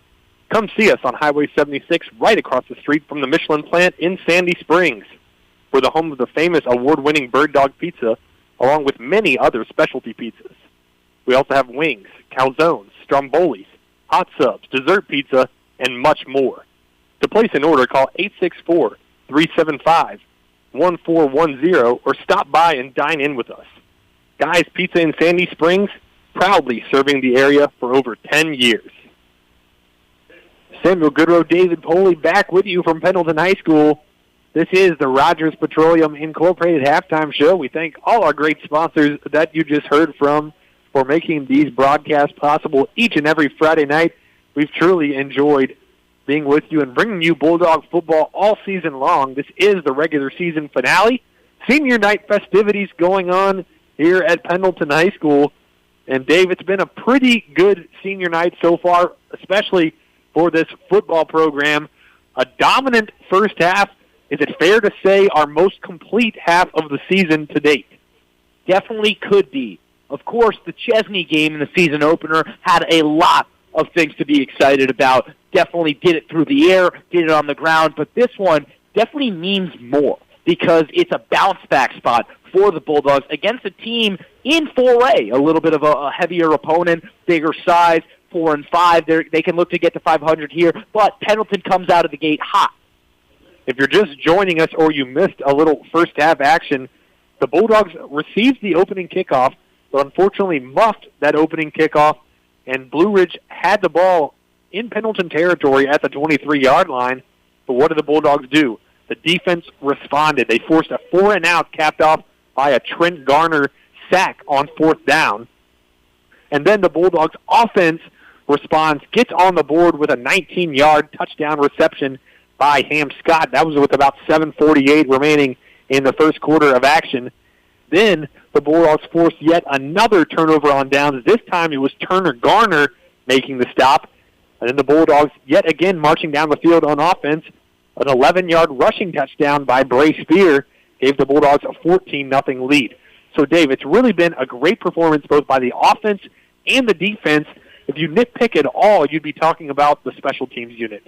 Right, the special teams unit has definitely not played up to par as the offense and defense have tonight, which is kind of on the contrary to usual. The special teams unit has been great for the Bulldogs other than a couple miscues in the kicking game. Well, that's your first half recap. And now it is time for part 2 of my conversation yesterday with the head man of the Bulldogs football program, Coach Howell. It is time for part 2 of the Outsider Coffee Coaches Show.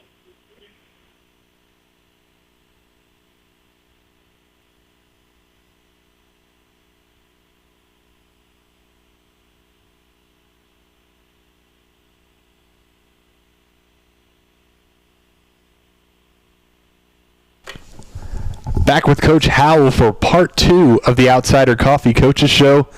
Coach, we already talked about in the pregame show last week's hard-fought game against Crescent.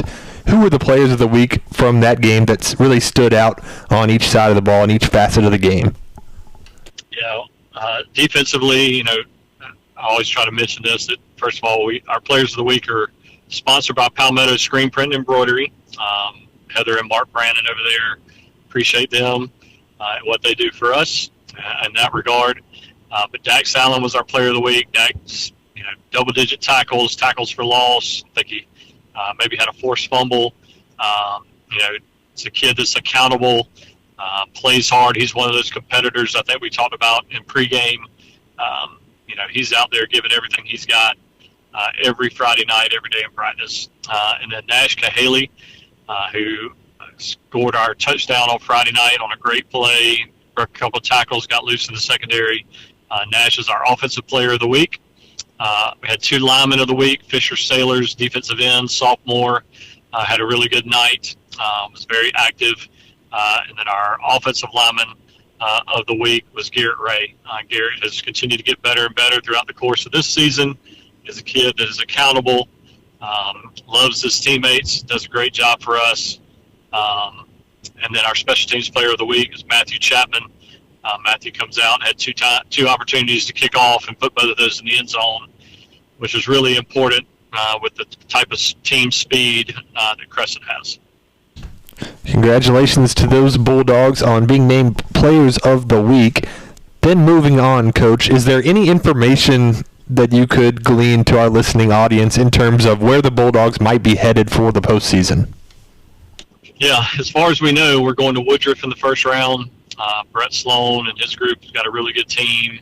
They finished second in their region over there with the MVP and Chapman and Union and Broome and that group. And so unless we've miscalculated or something crazy happens tonight, that's where we should be headed in the first round. And obviously going on the road to start the playoffs, that's going to require just another sense of focus, another sense of being locked in by your guys. What's your message? Obviously, this game against Blue Ridge isn't complete yet, but what's your message to your team going into the playoffs where it's truly do or die? Sure, it doesn't change. I mean, if you're changing based on circumstance, then you're not doing something right. And so we'll challenge them again. How many times can we get 11 people on offense and defense and special teams to do what they're supposed to do? Woodruff, if that is who we end up playing, is going to be a physical group.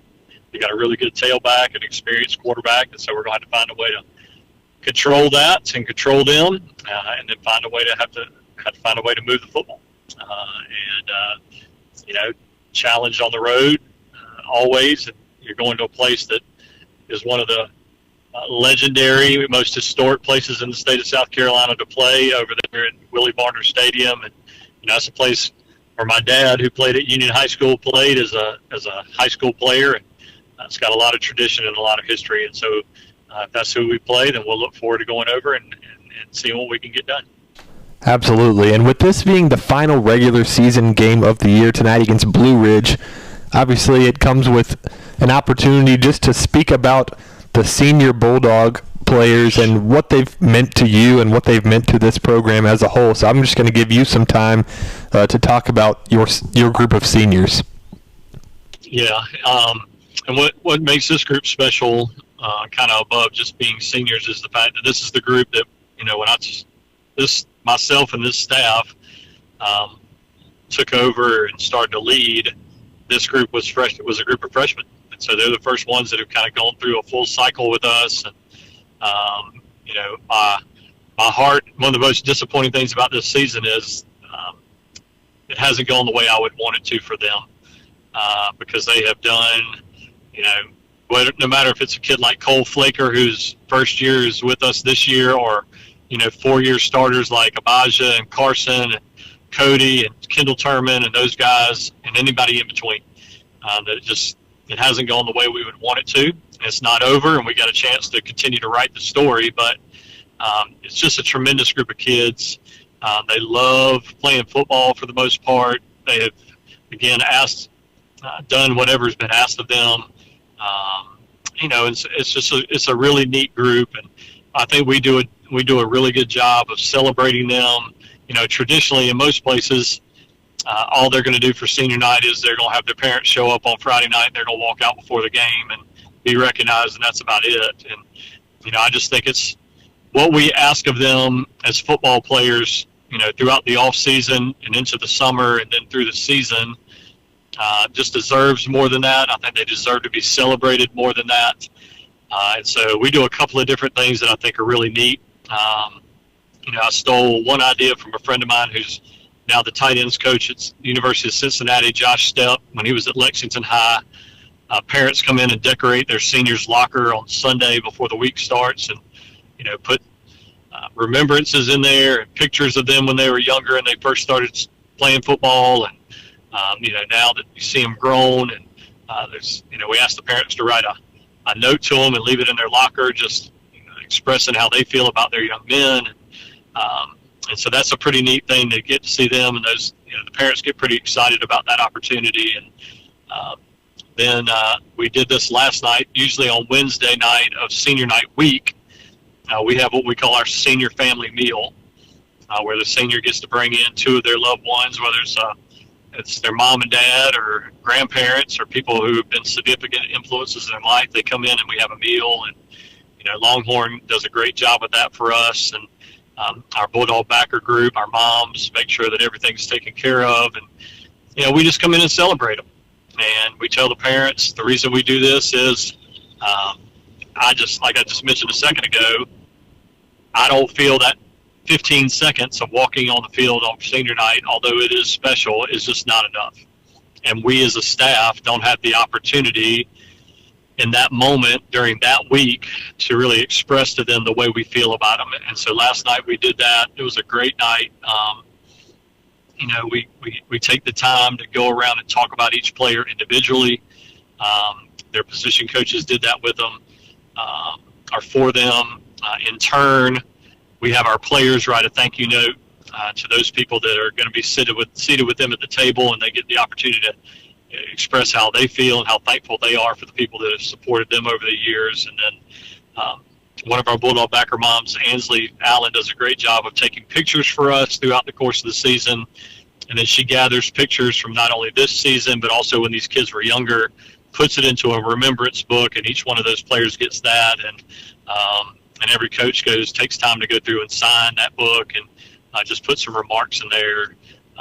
And so it's just a really cool thing, and you only get to be a senior high school football player one time. And for a lot of them, most of them, this will be it. And so we want to make sure they understand how special they are to us. And I think, I hate to brag on our program, but I think we do as good a job, if not a better job, than anybody around in making sure that happens. Absolutely. And off the top of your head, can you think of any moments or memories that you'll just cherish looking back on that you've shared with this group of seniors?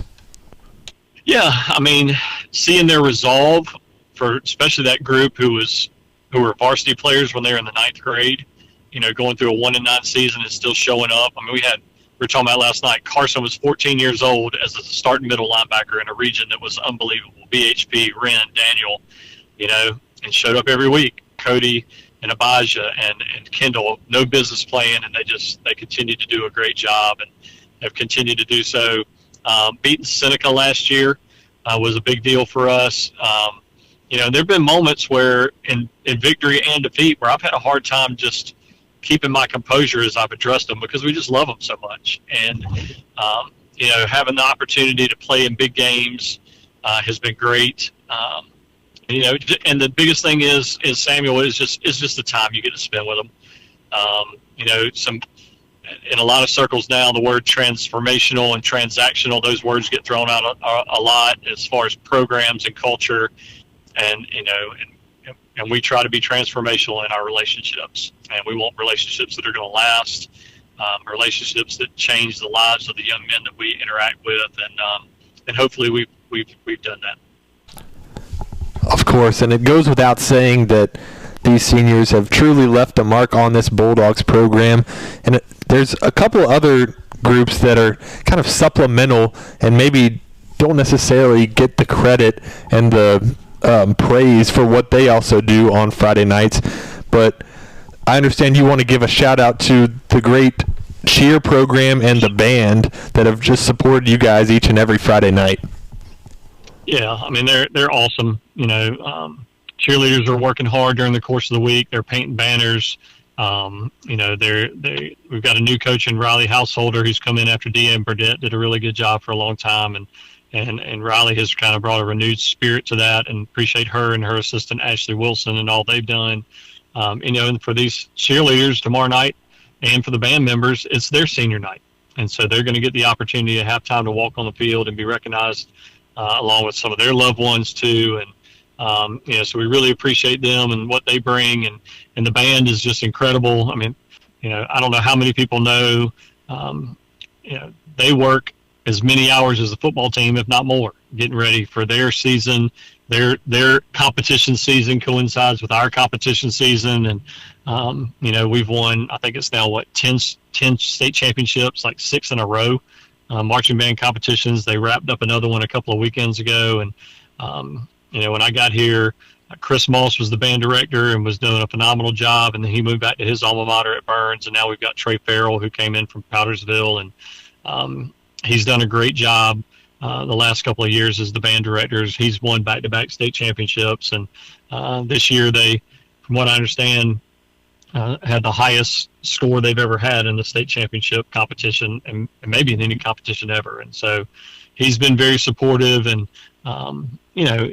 they help create the atmosphere that makes Friday Night Lights what it is. And so really appreciative of all that they do and helping make Friday nights in Pendleton and at Cunningham Stadium really, really special.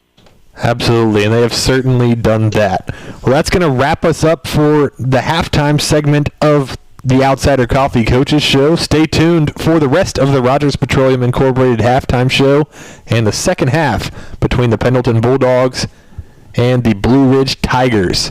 You're listening to Bulldog Football, brought to you by Longhorn Steakhouse, right here on 105.1 WABB Spirit Radio.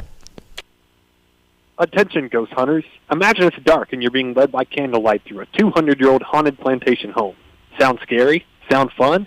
Don't miss your chance to be part of this once-a-year only event.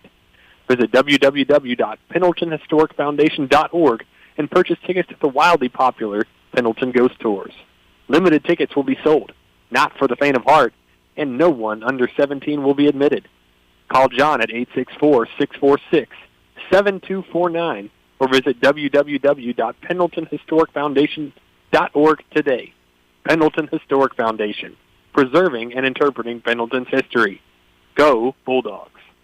Is your vehicle in need of a wash right now? Visit any Tiger Express Wash location in Clemson, Easley, Pendleton, or Seneca, and you can be through the tunnel with a clean, dry car in about 3.5 minutes.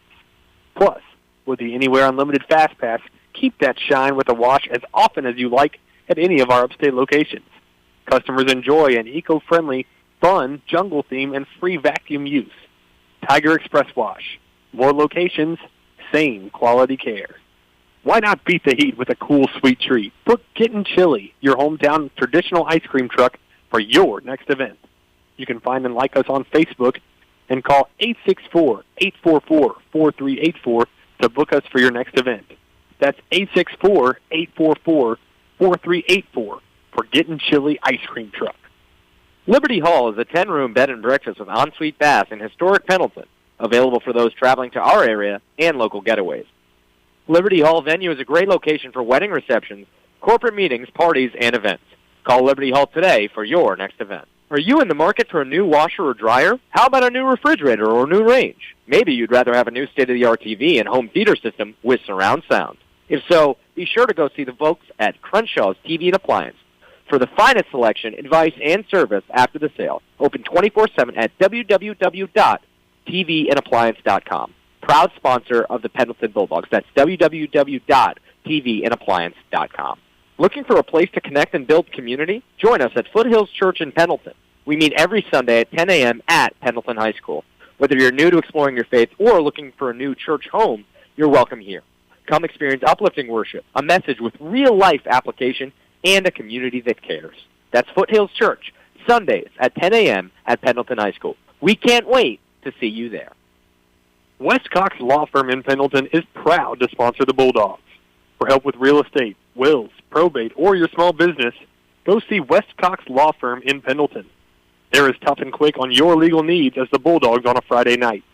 Go to westcoxlaw.com after tonight's victory party to make your appointment. Guy's Pizza in Sandy Springs is the official pizza of Pendleton High School football. Come see us on Highway 76 right across the street from the Michelin plant in Sandy Springs. We're the home of the famous award-winning Bird Dog Pizza, along with many other specialty pizzas. We also have wings, calzones, strombolis, hot subs, dessert pizza, and much more. To place an order, call 864-375-1410 or stop by and dine in with us. Guy's Pizza in Sandy Springs, proudly serving the area for over 10 years. With more than 70 years of proven performance and the best bankers in the industry, United Community is one of the strongest and most secure banks in the Southeast.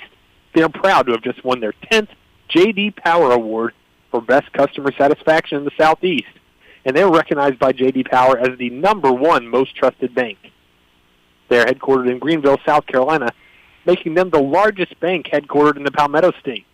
Visit the local Pendleton, South Carolina branch for all your banking needs. Well, this marks the end of the Rogers Petroleum Incorporated halftime show. Once again, thank you to all our sponsors. The Bulldogs lead 14-0 here on senior night at Cunningham Stadium over the 4A Blue Ridge Tigers in the final regular season tilt before the start of the South Carolina High School League playoffs. Matthew Chapman's kick is away. It'll be fielded at the 15-yard line, and returning it across the 25 is number 22, Ty Campbell. Something Coach Al talked about all season, and just an attribute to the Bulldog program is the effort, right? And the effort has been back tonight. This is the effort, this is the drive, this is the grit that we saw from the Bulldogs early on in the season. They're up 14-0, had a great first half of football, and they're going to continue that high-octane output in the second half. So first down and 10 from their own 27. Still in at quarterback is Dodd. This time he'll hand it off to KB Henderson off the left side, and he'll gain about 5 yards on first down. And Sam, if Dodd, the wide receiver / running back, backup Wildcat quarterback, is still in the game, that probably means that Gavin Forrester is done for the night. Obviously, who knows? But given that Forrester did not come back out at halftime, it could be Wildcat the rest of the way for the Tigers. Certainly could. And second down and 5 from the 32 now. Keeping it himself this time is Dodd, and he has a burst on the far sideline. He'll go out of bounds just short of the line of game, though. It brings up third down. Dodd had a lot of space to work with going left, pushed out of bounds by the Bulldogs, really minimizing what could have been a huge gain there. So big third down and 2 for the Bulldogs. For the Tigers from the 35. They'll give it to KB Henderson straight up the middle, stiff-arming a couple of tacklers, and has more than enough for the first down. He's up to the 45-yard line for the Tigers. A great job by K.D. Henderson using his hips to get the first down there. He making sure that he jukes and also using his hips as kind of a battering ram and that allow him that extra pressure to stiff arm off and just make sure he's maintaining his balance through the first down. Fresh set of chains for the Tigers. There'll be a fake handoff and a quarterback keeper for Dodd, who is dragged down in the backfield by several Bulldog defenders, including, you guessed it, Trent Garner. A great job by the Bulldog defense coming off it. Dodd decides to hold it and pull it to the left side. He tries to spin around to reverse field a little bit, but unfortunately the Bulldog defense already there and not going to get tricked by that little spin move. So another tackle for loss for this Bulldogs defense has really racked them up so far tonight. Still leading 14-0, just underway in the third quarter. Bulldogs on top of the Blue Ridge Tigers, who have the ball second down and 11 from their own 44-yard line. This time dropping back to pass is the quarterback Dodd, and he's going to be sacked in the backfield by number, I believe, 95, Elijah Weston. Yeah, Weston, the freshman, he had the TFL early on. Weston there gets his first sack of the game. The freshman coming in big, getting a lot of pressure in both the run game and the pass game, blowing it up for the Tigers. So it's 3rd and a mile now for the Tigers. 3rd and 19, all the way back at their own 36-yard line. Another prime opportunity for this Bulldogs defense to get off the field. Dodd takes a snap. He's looking to throw deep into double coverage, tipped up and incomplete, as Cody Williams and Jamari Johnson were there in coverage of number 82, Mitchell Bobby. That brings up 4th down and 19, and an obvious punting situation for Blue Ridge. The Tigers try to throw it on 2nd and 3rd down, something we haven't seen from Dodd pretty much all game. Dodd sacked on the first time, and then a long release on that 3rd down attempt, throwing into double coverage. Jamari Johnson goes up and gets it with the help from Cody Williams. So on the punt is the intended receiver on the previous play, Bobbitt. A line drive kick's going to drop at the 43-yard line of Pendleton and take a Blue Ridge bounce down to the Pendleton 34-yard line. We'll actually mark it at the 33, but nonetheless, a nice job by the Bulldogs defense, forcing a 3-and-out on the opening possession of the second half. Pendleton will now take the ball over on offense, and they can totally use their run game to their advantage. They've been great at getting chunk plays, they've been great up the middle with speed. That's exactly what they want to do. And the RPO game also a little bit back in the rhythm to spread it out wide with slot receivers like Cahaly, Jennings, and Webb if they want to put him there. 1st down and 10 from the 33 on the right hash for this Bulldogs offense. Gross takes a snap and will hand it off to Brace Spear. Spear off the left side. Still got some running room across the 40. Finally brought down at the 42, just short of the line to gain. A 9-yard gain on 1st down. Great blocking by the Bulldog offensive line. Spear on that little outside zone action. Gets a lot of space. He's wide open. Nobody around him in that little midsection after that 6-yard gain. He does a great little job, with a little hesitation to get a couple of yards at the end of the play as he bowls into the secondary. They actually do give him the 1st down as they move the chains here. So fresh set of chains for the Bulldogs. 1st and 10 from the 43. Gross takes a snap, will hand it off to Spear again, this time off the right side. Spear runs through a would-be tackler and is forced out of bounds by number 8, Cole Hastings, on the far sideline. Back-to-back really nice runs for the Bell Cow running back, Bray Spear. And cannot say enough about how this offensive line has responded to maybe some poor performances in the past weeks. They have continued to be coachable, to work hard, and to give their all for their backs and their quarterback. Garrett Ray, number 73, the senior, with a great block on that play. Ray having 5 stars on his jersey as a 5.0 GPA student here at Pendleton High School, giving it on both the field and in the classroom. 2nd and 3 from the 50. Gross fakes the handoff. He's looking for Miller on a little bit of an out route. Out of the outstretched hands of Miller and incomplete. We don't see Ty Miller, the tight end, get involved in the passing game much, usually just in there for blocking. Was kind of there on a usual route. You'll see like a Sam Jennings out of the slot where he's going the other way on a little bit of a drag, opposite kind of field of where Gross is going. Just not able to connect there from Gross in the middle. That throw a little bit too much mustard on it. So 3rd down and 3 from the 50 for this Bulldogs offense. 3 receivers to the left, 1 to the right. And Kendall Turman in the backfield with Jace Gross. Ross takes a snap, looking to throw. He has a receiver down the right sideline. It's Ham Scott. A little underthrown and incomplete. Ham Scott went up over the defensive back, Trip Weiser, but just couldn't come down with the football, which, like I said, was a little bit underthrown there on 3rd and 3. Scott was able to generate space late, but that ball not able to reach him in the exact way that they would have wanted that hookup to happen. A great job by Kendall Turman coming in there and really selling the run before going up to pass. Was able to generate that extra pass blocking, but the throw from Gross not able to find the hands of Scott. 4th down and 3. Pendleton is lined up to punt. Back deep for Blue Ridge is Ty Campbell. Sam Jennings, the punter, on the punt. We do have a flag on the far side of the field, and it looks like Jamari Johnson lined up offsides, split out wide to the right of the line of scrimmage. Pendleton tried to switch it up a little bit, get the Tigers off guard of Blue Ridge with a little bit of motion in their punt formation. Unfortunately, that left Jamari Johnson kind of lacking and moves the Bulldogs back another couple of yards. Still punting. 4th and 8 now from the 45. Sam Jennings' punt is away. One of his better ones of the season is going to roll all the way down to the 20-yard line of Blue Ridge, and they will take over right there after this quick break. Attention, ghost hunters. Imagine it's dark and you're being led by candlelight through a 200-year-old haunted plantation home. Sound scary? Sound fun? Don't miss your chance to be part of this once-a-year only event. Visit www.pendletonhistoricfoundation.org and purchase tickets to the wildly popular Pendleton Ghost Tours. Limited tickets will be sold, not for the faint of heart, and no one under 17 will be admitted.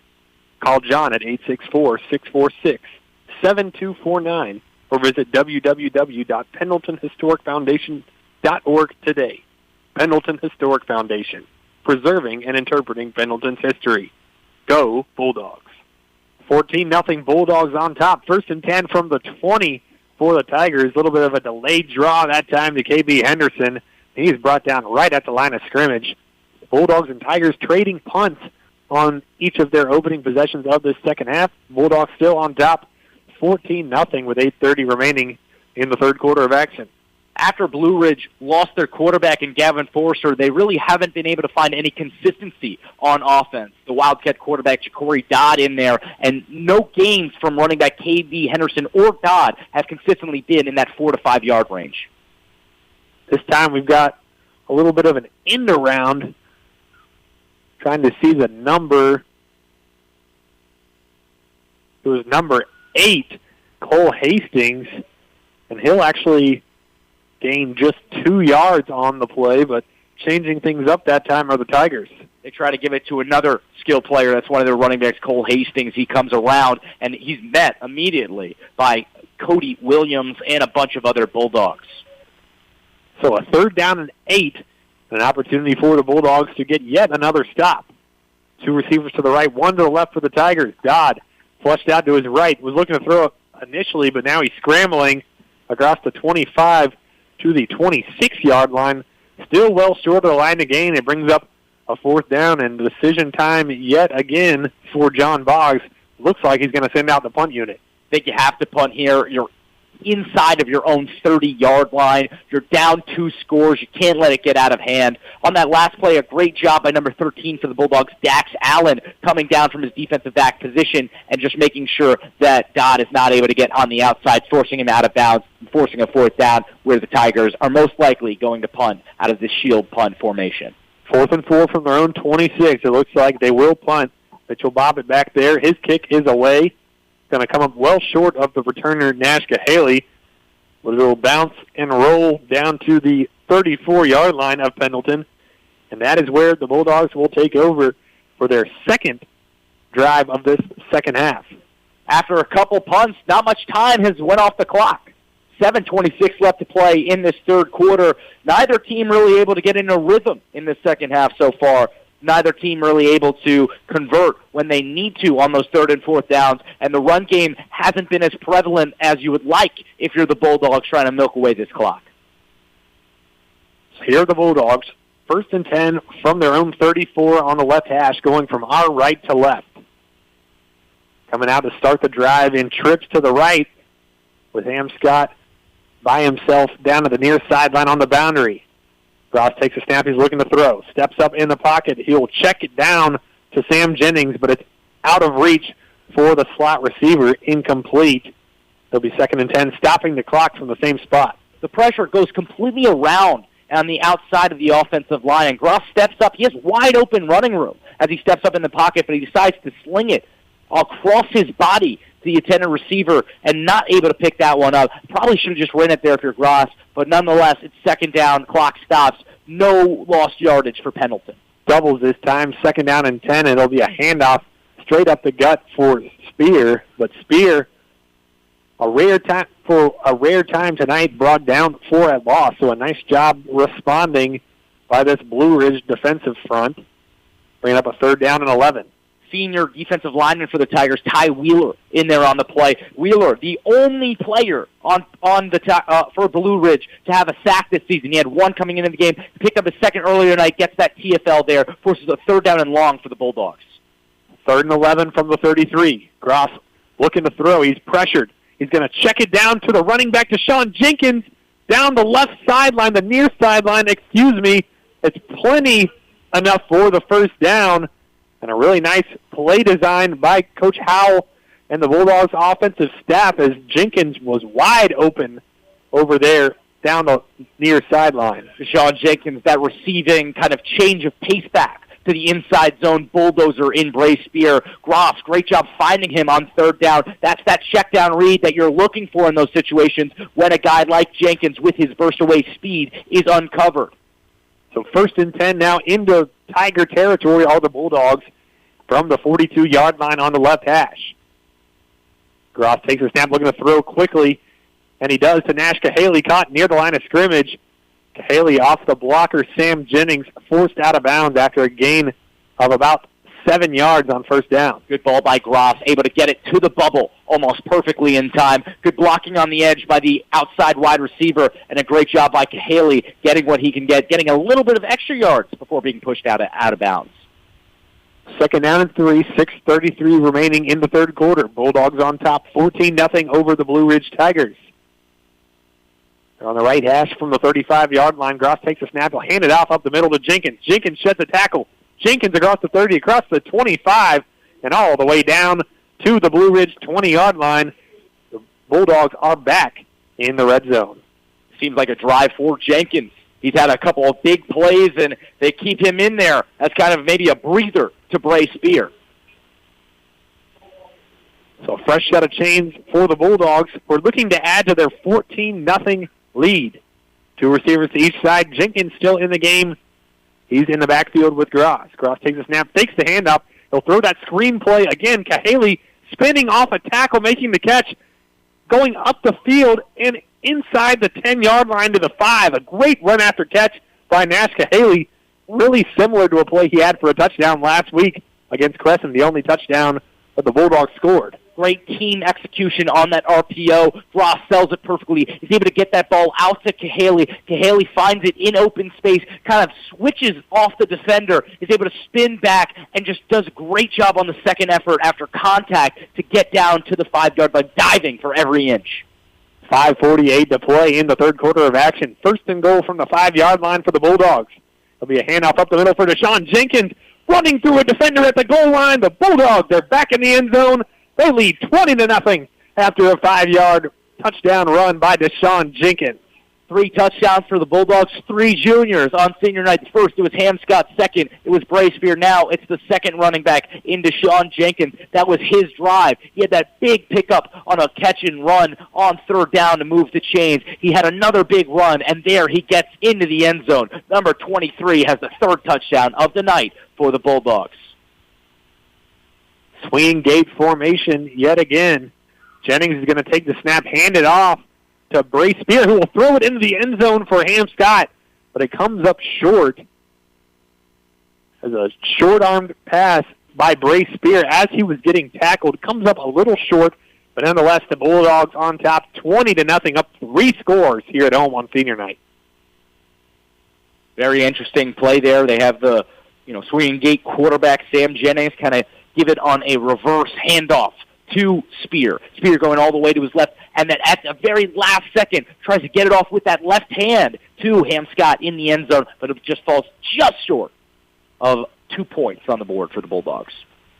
A really nice scoring drive for the Bulldogs that started from their own 35-yard line.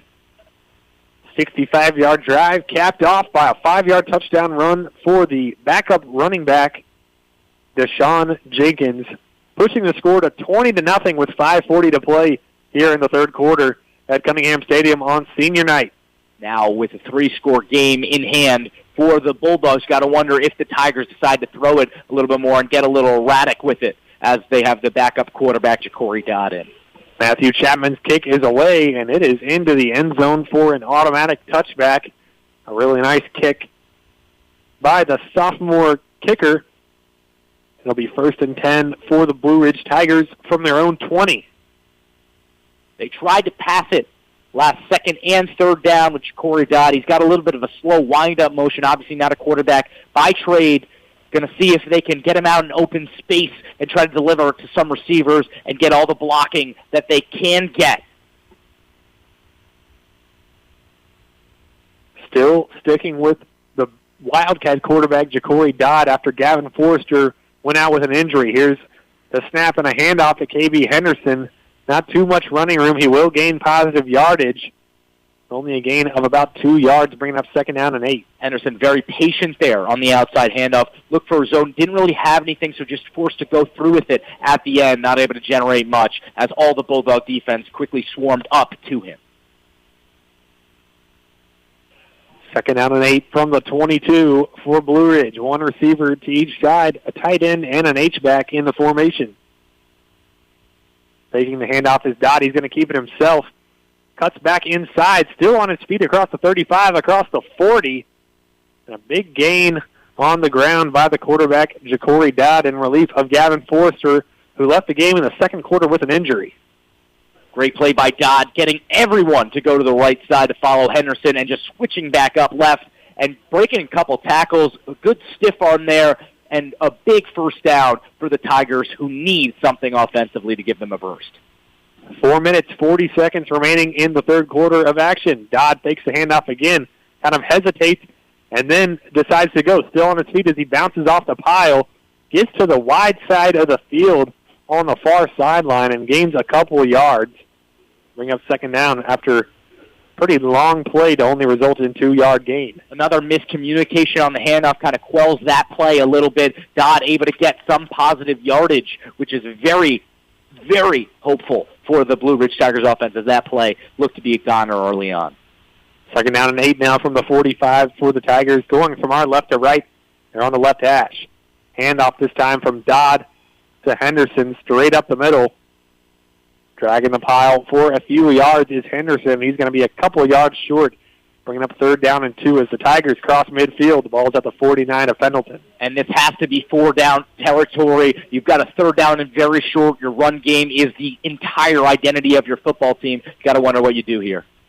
Snap comes a little early before expected, and a tackle for loss, or tackle for a short gain, running back KB Henderson gains about a half a yard, and it'll be a crucial 4th down for both Pendleton's defense and Blue Ridge's offense, with Pendleton leading 20-0 here at home on senior night at Cunningham Stadium. Seemed to be a little miscommunication there between Dodd, his center, and the rest of the offensive line. The snap came early, and it was almost a makeshift draw play. Now 4th down. Now it is a quarterback draw. Fake the handoff, and the ball came out, it looks like. And the Bulldogs, I think, recovered. The Bulldogs recover as the ball pops out and rolls to the Pendleton 40, and it's recovered right there by a member of the Bulldogs defense. So Blue Ridge shoots itself in the foot once again, Dave. Dodd had a clear 1st down. He had the yardage without a doubt off the fake to Henderson, kept it himself, but not able to hang on to it. Little miscommunication there, not able to corral the ball and keep it in the hands of a Tiger player. Pendleton picks it up and gets a great field position to kind of put this game out of reach if they're able to score again, making a 4-score game. It's all Bulldogs right now, Sam. Bulldogs lead 20-0, 3:03 remaining in the third quarter of action. It's been a great performance by the Bulldogs in the final regular season game. first down for the Bulldogs now on offense. We'll hand it off to Bray Spear up the middle.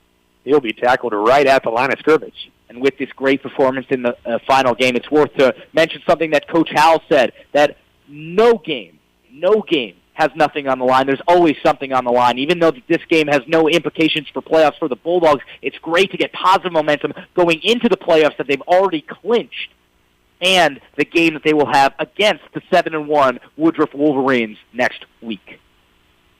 Second down and 10 from their own 40 for the Bulldogs on the right hash. 3 receivers to the left, 1 to the right. Ross takes a snap, drops back, looking to throw, scrambling around. I think he dropped the football. I think Blue Ridge landed on the football, and we have another fumble and another takeaway. This time, the Bulldogs coughing it up, and the Tigers taking advantage. The Blue Ridge will take over right there at the Pendleton 32-yard line. A huge swing in this one. One of the keys to the game early on was the turnover battle. Both teams have put the ball on the ground now in this game. Really detrimental for the Bulldogs there, as they had a huge opportunity to go up 4 scores. Now they give the ball back to the Tigers with great field position, looking to get their first points of the game. Crucial defensive possession here for Pendleton, who does lead 20-0 here at home. From the 32-yard line on the left hash, here's Blue Ridge. Taking the snap is Ja'Cory Dodd. He is forced to scramble right, but then he is sacked by the brothers Garner. Trent Garner, number 5, and Turner Garner, number 20, combining on the stop there. How about that? What a special moment there for the Garner brothers. 2 huge plays early on to force turnover on downs. They get to share a sack right there. Super special. Don't get to see that every day. 2 brothers who put their all into this program. Obviously, Turner, a senior, and Trent coming back next season as one of the best players on the Bulldog team. Loss of 8 on that play. Now it's the running back, Henderson, off the left side. He's going to get a good chunk of that yardage back, plus some more. He's tackled down at the 31-yard line, and it'll be 3rd down and 9 after a 2nd and 18. Big play by Henderson on the outside zone, able to get his team back inside what was the original line of scrimmage. It'll be 3rd down and 9, still tough for the Tigers to pick up. 3rd and 9, faking the handoff is Dodd. Dodd across the left side. He is met at the line of scrimmage and brought down in the backfield.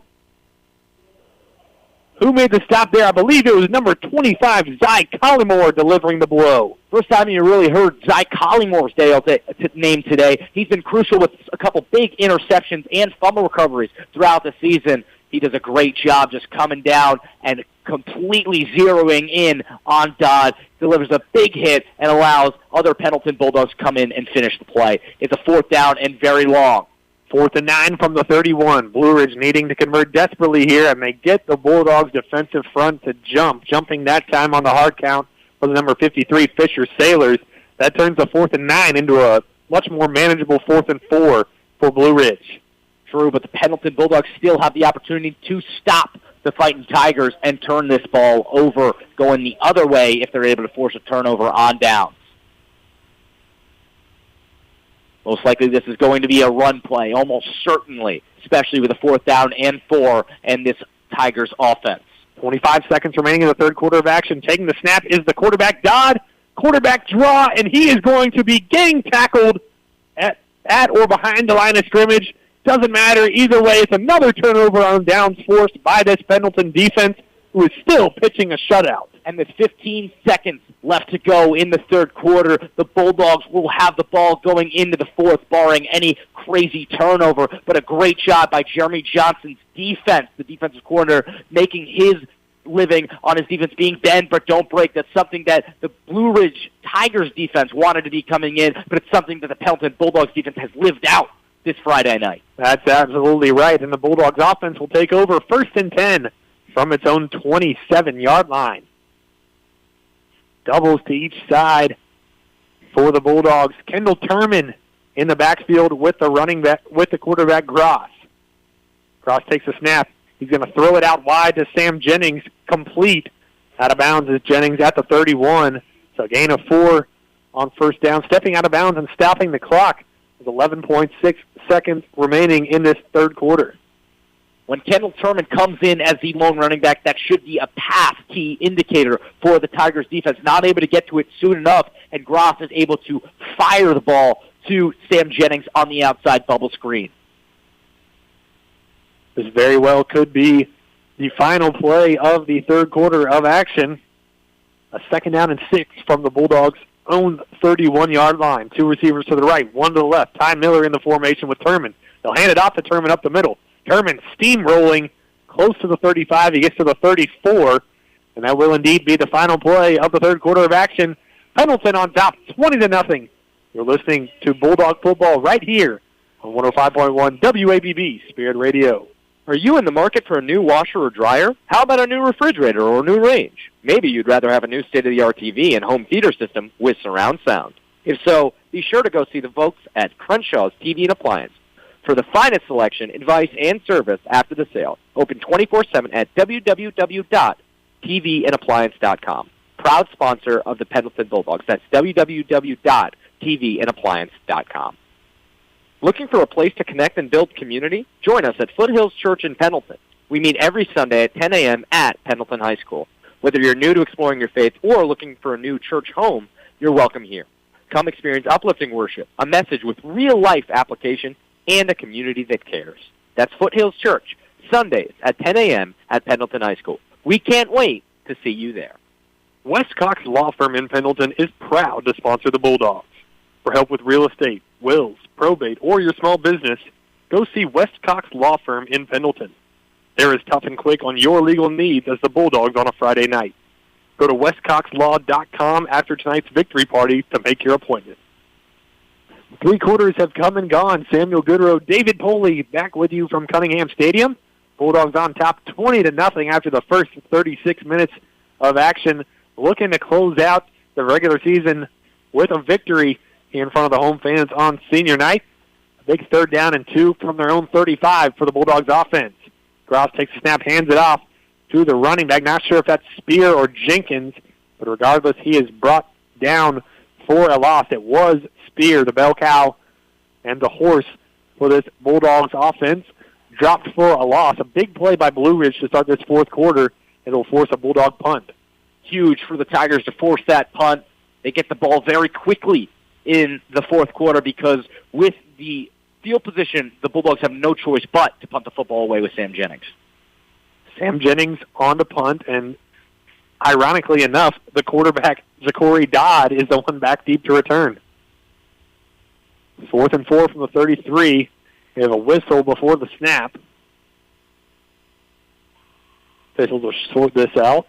Could be a question of number 2, Jamari Johnson, for the Bulldogs being on or off the line once again. He lined up offside yet again, so it'll go from 4th and 4 to 4th and 9, and the Bulldogs will still punt. Backed up now to the 28-yard line. Will be a long punt for Jennings.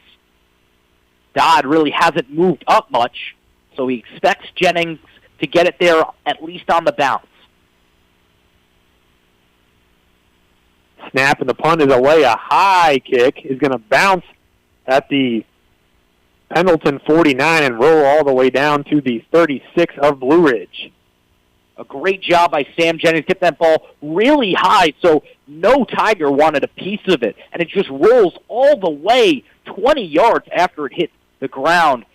Good field position switch by Pendleton.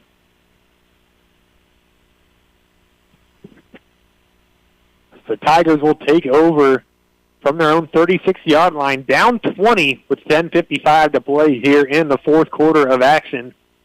Still a great performance so far by this Bulldogs team, who I'd say has put together its most complete 3 quarters plus of the season, at least since the Chesney game. Absolutely. They've been in control from start to present, and they look to be from control from the beginning to the end. 1st down and 10. Here's the running back, KB Henderson, off the right side, but a nice job by the Bulldogs defense limiting him. Henderson able to get a couple. Really big for the Tigers, for him to start off with a gain of 3. Gives them a little room to work with rather than the usual 1 or 2, as the Bulldogs defense has been all over the 1st down carry.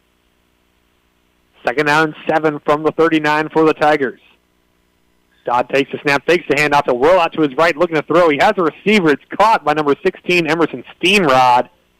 He's tackled right across the line to gain. It'll be a first down for Blue Ridge. That's the first completed pass from Ja'Cory Dodd in front of the line of scrimmage. Dodd does a great job of rolling out to his right, completely faking everybody, and Steenrod, the tight end, coming out of nowhere, finding open space, picking up a first down. Great job for one of the leading receivers on this team in Steenrod to move the chains to the Tigers.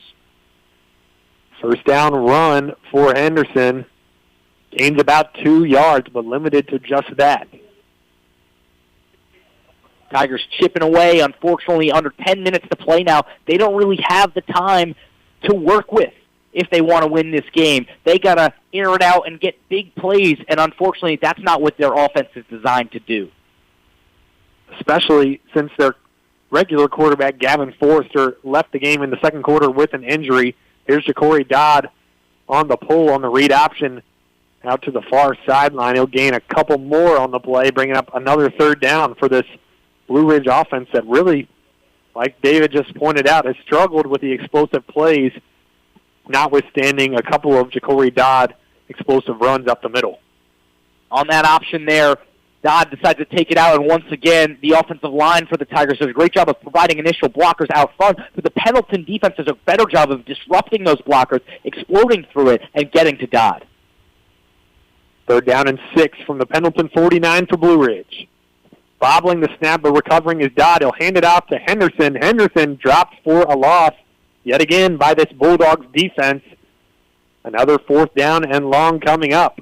Dodd not able to catch that snap cleanly. It kind of goes up in his hands. He's luckily able to reel it back down, hand it off to KD Henderson, and Henderson has nowhere to work as the Pendleton defensive line has already broken through the initial wall from the Tigers' offensive line, blowing up that play. It'll be a fourth down and long.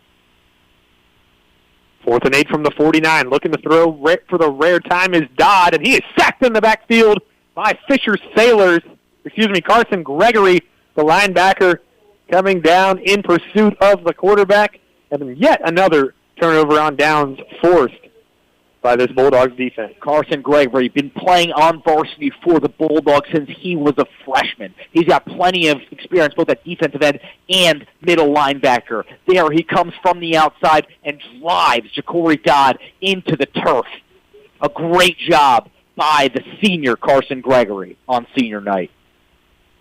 So the Bulldogs offense will take over yet again, still leading 20-0 with 8:16 remaining in the ball game. This drive starting in Blue Ridge territory at the 41 on the left hash. Now with 8:16 left to play, you have a lot of field position to work with. You got 40 yards. You're in a great place on offense. Run this ball as much as you can. Trip to the right, press coverage for the Tigers. It'll be a handoff up the middle, a flag on the field, though, likely going to be holding and coming back on the offensive line as number 54, Walker Dunlap, not too happy with his fellow offensive lineman there.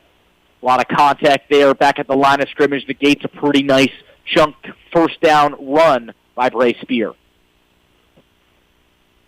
Won't allow any time to come off the clock either for the Bulldogs offense. Like David said, penalty setting the Bulldogs back 10 yards. It'll be first down and 20 now from their own 49, back in their own territory. Ball still on the left hash. Clock still rolling, so they have the luxury of taking their time here with a 3-score lead. Trips to the right. Running back in the backfield, the heavy package, Ty Miller in at tight end. Gross looking to throw down the seam to the right. He has Nash Cahaly dropped it right in the breadbasket at around the 15-yard line. And Cahaly's momentum takes him forward down to the Blue Ridge 11-yard line. Probably Jace Gross's best throw in several games now. Pendleton offensive line does a great job of keeping Gross safe in the pocket. Gross steps back and fires one on the inside fade route to the senior Cahaly. Cahaly generates just enough space late where the ball hits him perfectly in the hands, and he's able to use his momentum to get another couple yards before being brought down. 7:35 remaining now in this ball game. Bulldogs in firm control and threatening to add more to their 20-0 lead.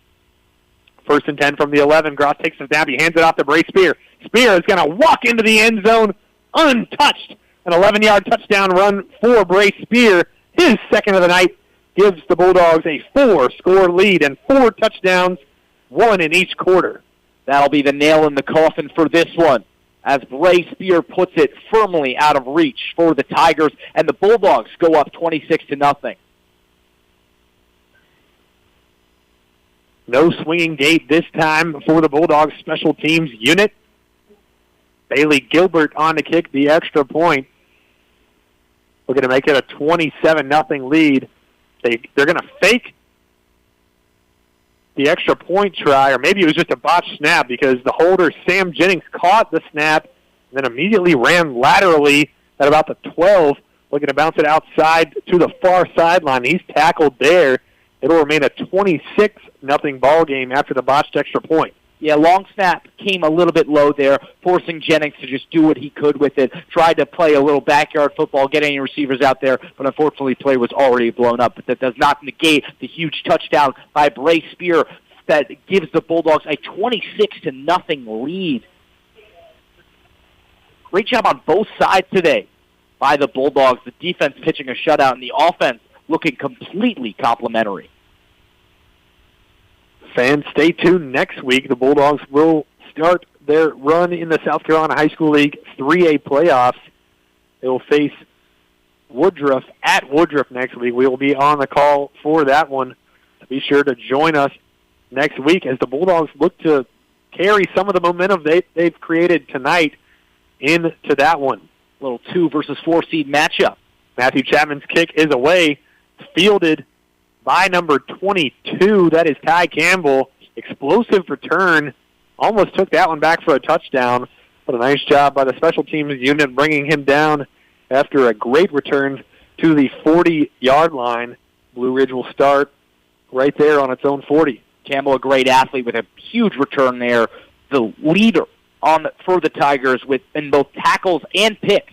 A big-time player on the defensive side of the ball, able to generate great field position for his offense here.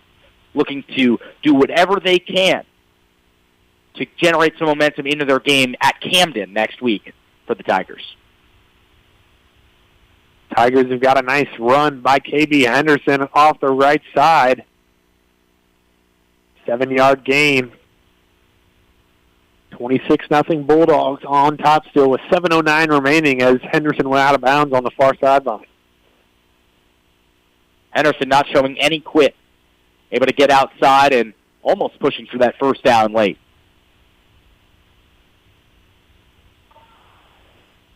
Second down and 2 from their own 48 for the Tigers.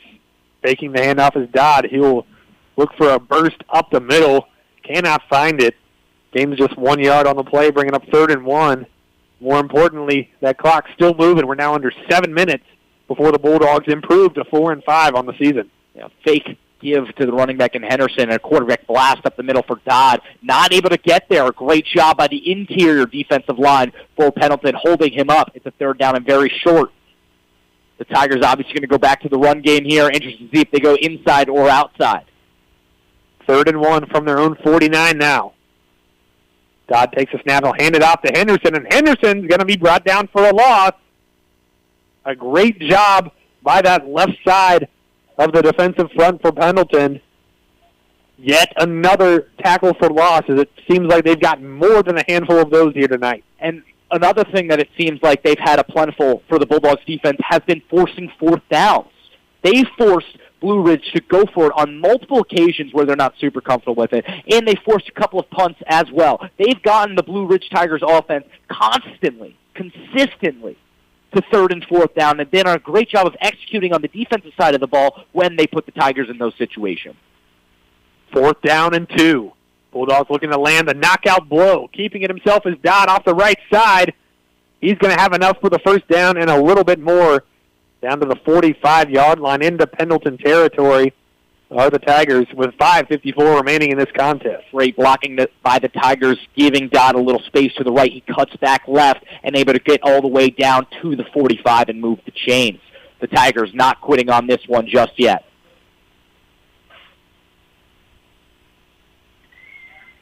Clock still moving. Tigers do have a fresh set of chains at the Pendleton 45-yard line. Dodd takes a snap, rolls out to his right, in pursuit, and spinning off a sack, throws it away. Dax Allen was there with the pressure, and they're going to get the quarterback Dodd with an intentional grounding, I believe, unless they're going to call roughing the passer here, which would be kind of insane. I think that they're going to get Dodd with an intentional grounding there, as he wasn't really throwing to anybody, and he didn't make sure that the ball got back to the line of scrimmage. And that is exactly what the verdict will be. So great job by Dax Allen getting pressure in the face of the quarterback, Ja'Cory Dodd. And Dave's spot on, that pass not reaching the line of scrimmage, so it is intentional grounding, even though he was outside the pocket. And that'll push the Tigers way, way back and have them lose it down. So they're way behind the sticks now. Second down and 31 yards from the 34, back in their own territory at the 34, and the line to gain is the Pendleton 35. With a clear pass situation, they don't have a traditional quarterback. Definitely puts the Tigers at a severe disadvantage. Coach Howell's going to use a timeout here right before this big second down play. We'll take a quick break for a word from our sponsors. We'll be back with the final 5:30 of this contest. Bulldogs on top 26-0. West Cox Law Firm in Pendleton is proud to sponsor the Bulldogs. For help with real estate, wills, probate, or your small business, go see West Cox Law Firm in Pendleton. They're as tough and quick on your legal needs as the Bulldogs on a Friday night. Go to westcoxlaw.com after tonight's victory party to make your appointment. Guy's Pizza in Sandy Springs is the official pizza of Pendleton High School football. Come see us on Highway 76 right across the street from the Michelin plant in Sandy Springs. We're the home of the famous award-winning Bird Dog Pizza, along with many other specialty pizzas. We also have wings, calzones, strombolis, hot subs, dessert pizza, and much more. To place an order, call 864-375-1410 or stop by and dine in with us. Guy's Pizza in Sandy Springs, proudly serving the area for over 10 years. Second and 31 from their own 34 now for the Tigers. It'll be a handoff on an outside zone from left to right to KV Henderson. He's got some running room out to the far sideline and finally forced out of bounds at the Blue Ridge 43-yard line. Not really anything you can do there if you're the Tigers. In a super tough situation, you just give it to your best playmaker in Henderson, and you try to let him work. He's not able to get 31 yards there to get back to the first down, not even close to the line of gain, but at least it gives them some wiggle room and gets your best player in open space. So another timeout taken, I believe, or actually an injury timeout on the far sideline. So we'll take a quick break while the injured Bulldog is attended to. Attention, ghost hunters. Imagine it's dark and you're being led by candlelight through a 200-year-old haunted plantation home. Sound scary? Sound fun? Don't miss your chance to be part of this once-a-year only event. Visit www.pendletonhistoricfoundation.org and purchase tickets to the wildly popular Pendleton Ghost Tours.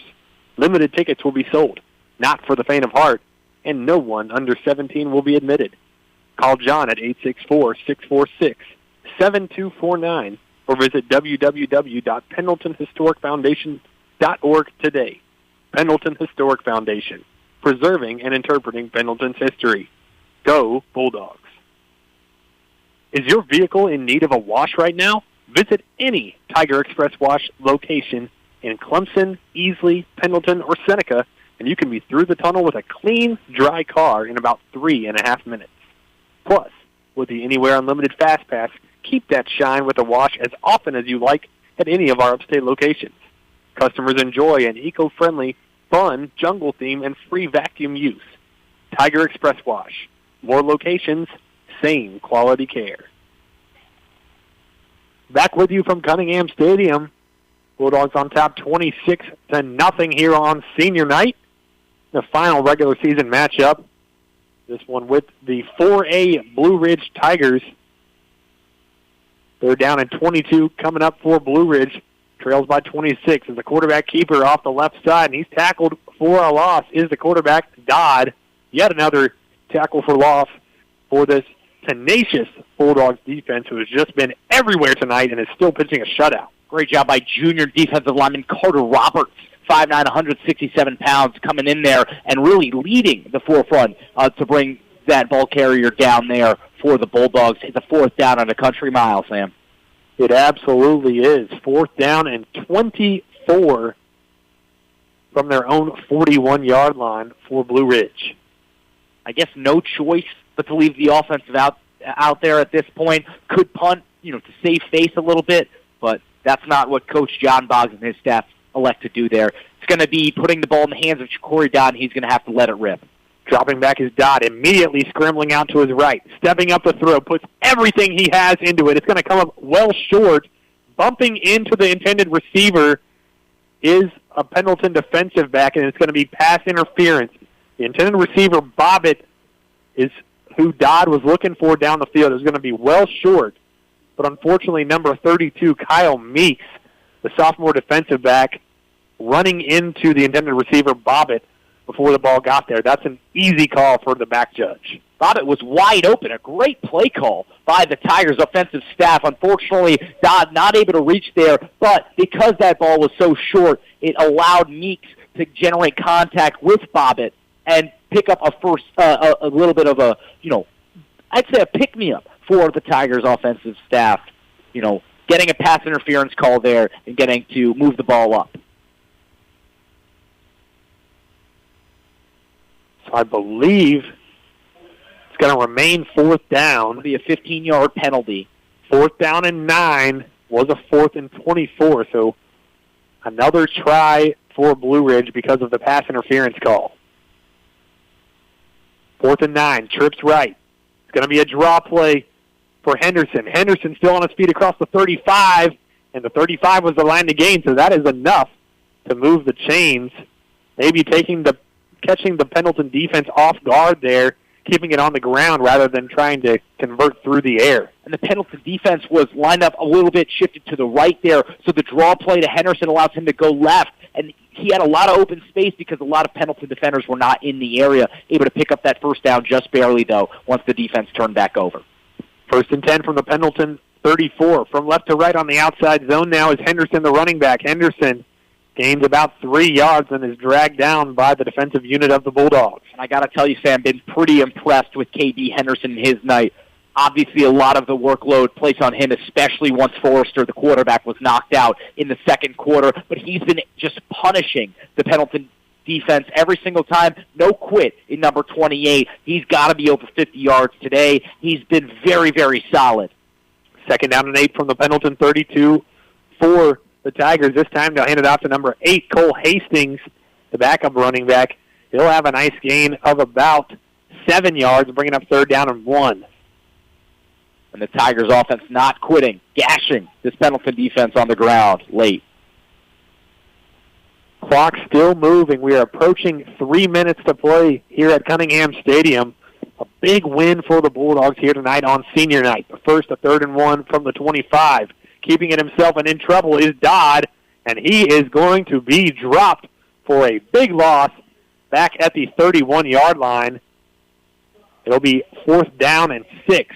Dodd tried to spin around as many tackles as he could, but brought down behind the line of scrimmage there. It'll be another 4th down for the Tigers offense. 4th and 6 from the right hash for Blue Ridge. We'll fall to 4 and 6 overall on the season. Taking the snap and rolling out to his right is the quarterback, Dodd, and he will have enough for the 1st down after the 2nd effort. Moving the sticks yet again for Blue Ridge, and they are approaching the red zone just outside the 20-yard line. Would be huge for Blue Ridge to get in the end zone here and carry some momentum into their playoff matchup next week against the Camden Bulldogs, looking to hopefully have a better result against those Bulldogs than these Bulldogs. Best of luck to Blue Ridge as they move forward. Camden certainly a tough opponent. 1st down and 10 from the 20. Another outside zone for the running back Henderson, who has really had the majority of the workload tonight for this Blue Ridge Tigers squad. Gains a few yards, but before being shoved out of bounds. Actually, they tackled him inbounds, so the clock's still rolling, 2nd down and 5.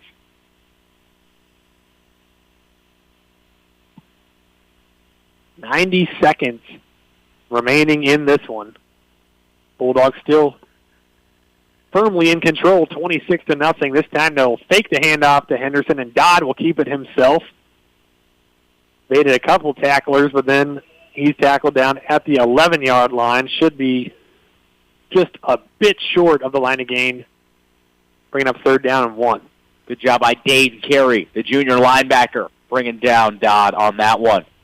It's a 3rd down and very short. The Bulldogs definitely going to line up a lot of men up front. 1 minute remaining here at Cunningham Stadium. 3rd and 1, but first a whistle before the play. They're going to get the Blue Ridge offensive line with a false start. And I'll back them up, making it 3rd down and 6. Switching gears for a second, Sam, just want to look at next week's matchup between the Woodruff Wolverines and our Pendleton Bulldogs. So the Wolverines 7-1, 2-1 in their 3A region. It'll be definitely a tough hill to climb for the Bulldogs, but if they can carry over this performance, they definitely stand a chance. Absolutely, and we look forward to bringing you that one. We've got a botched snap and a fumble. I think KB Henderson fell back on top of it. There were a lot of Bulldogs around the football. The Bulldogs actually recovered, so another turnover forced by the Bulldogs. Several turnover on downs, a couple fumble recoveries. It's been a great night, and the Bulldogs are going to hang on and win 26-0, hanging on to that shutout. Great performance by the defense. We've seen a couple of miscommunications on the snap for the Blue Ridge Tigers, obviously with Dodd in there. That's what happens once again. Ball goes onto the ground, and the Pendleton defense has done a great job of being ready for the ball to be on the ground, wanting it on the ground, and recovering it once again. They'll be able to kneel this one out and run it away and pitch a shutout on defense and have a very, very efficient game on offense. A great win here on senior night. A resounding victory heading into the playoffs. Gross is going to hand it off to Deshaun Jenkins. He'll bounce it off outside to the left, down the far sideline, and unfortunately going out of bounds. That will stop the clock, at least momentarily. The Bulldogs will have to run at least one more play. But a nice game for the backup running back, Deshaun Jenkins. Really impressed how the Bulldogs ran it here today. That has been their identity that they've been trying to establish, and here they firmly established it against a larger Blue Ridge Tigers team. The ball out to the 33-yard line of Pendleton. They'll hand it off to Jenkins yet again. This time they'll stay within the hashes up the middle of the field. Stopping the clock is the line judge on this side, but then the white hat overrules him. The clock will run, and that should do it here from Pendleton High School and Cunningham Stadium. The Bulldogs winning 26-0 here on senior night. A wire-to-wire dominant performance in all facets. What a great performance by the Bulldogs. They played complementary football. The defense helped the offense. The offense helped the defense. They were smart with the ball for the most part, and their star players came out to play. This is exactly what you need going into the playoffs, a 26-0 win against a 4A opponent. Absolutely right. And if you joined us a little late or are just joining us, here is how the Bulldogs got it done. The Bulldogs faced adversity to begin the game. They received the opening kickoff, but muffed the opening kickoff, and Blue Ridge took over at the Pendleton 23-yard line, but the Bulldogs' defense responded, forcing a 4-and-out, capped off by a Trent Garner sack. Then the Bulldogs' offense capped off a 65-yard drive with a 19-yard touchdown reception, by Ham Scott. That was with 7:48 to play in the first quarter. Then the Bulldog defense forcing another turnover on downs with Trent Garner's older brother, making the stop, giving the Bulldogs offense the ball back. Then the Bulldogs added to their lead with a Bray Spear 11-yard touchdown run with 11:08 remaining in the second quarter. That 14-0 lead would hold until halftime, and then in the third quarter, a 5-yard touchdown run by Deshaun Jenkins made it 20-0. And then an 11-yard touchdown run by Bray Spear in the fourth quarter with 7:24 remaining for the final touchdown of the game, making it 26-0.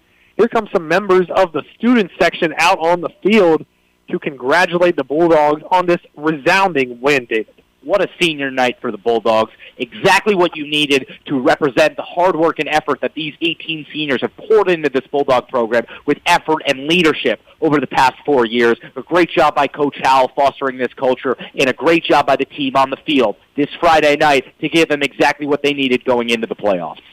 We cannot wait to be with you a week from today from Woodruff High School.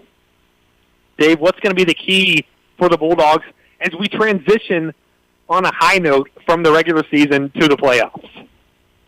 Sam, I think that it has to be protecting Jace Gross like you did tonight. Not only with the run game, but with the offensive line's performance. They gave Gross a clean pocket almost 90% of the time that he dropped back to pass. He even had room to step up in the pocket and take off if he wanted to. The offensive line did a great job of diverting pressure to the outside and allowing Gross a very clean pocket. Gross was great in his accuracy with throws tonight, and the run game definitely took a lot of weight off the freshman quarterback. And it was huge just to see that talent of Jace Gross, that performance, that poise from early on in the season really return. It's been great to see how they protect him. They're going to need to do the same thing with complementary football on offense next week if they want to stand a chance against the mighty Woodruff Wolverines. Well, we are excited to bring you that one a week from today from Woodruff High School to start the South Carolina High School League 3A playoffs.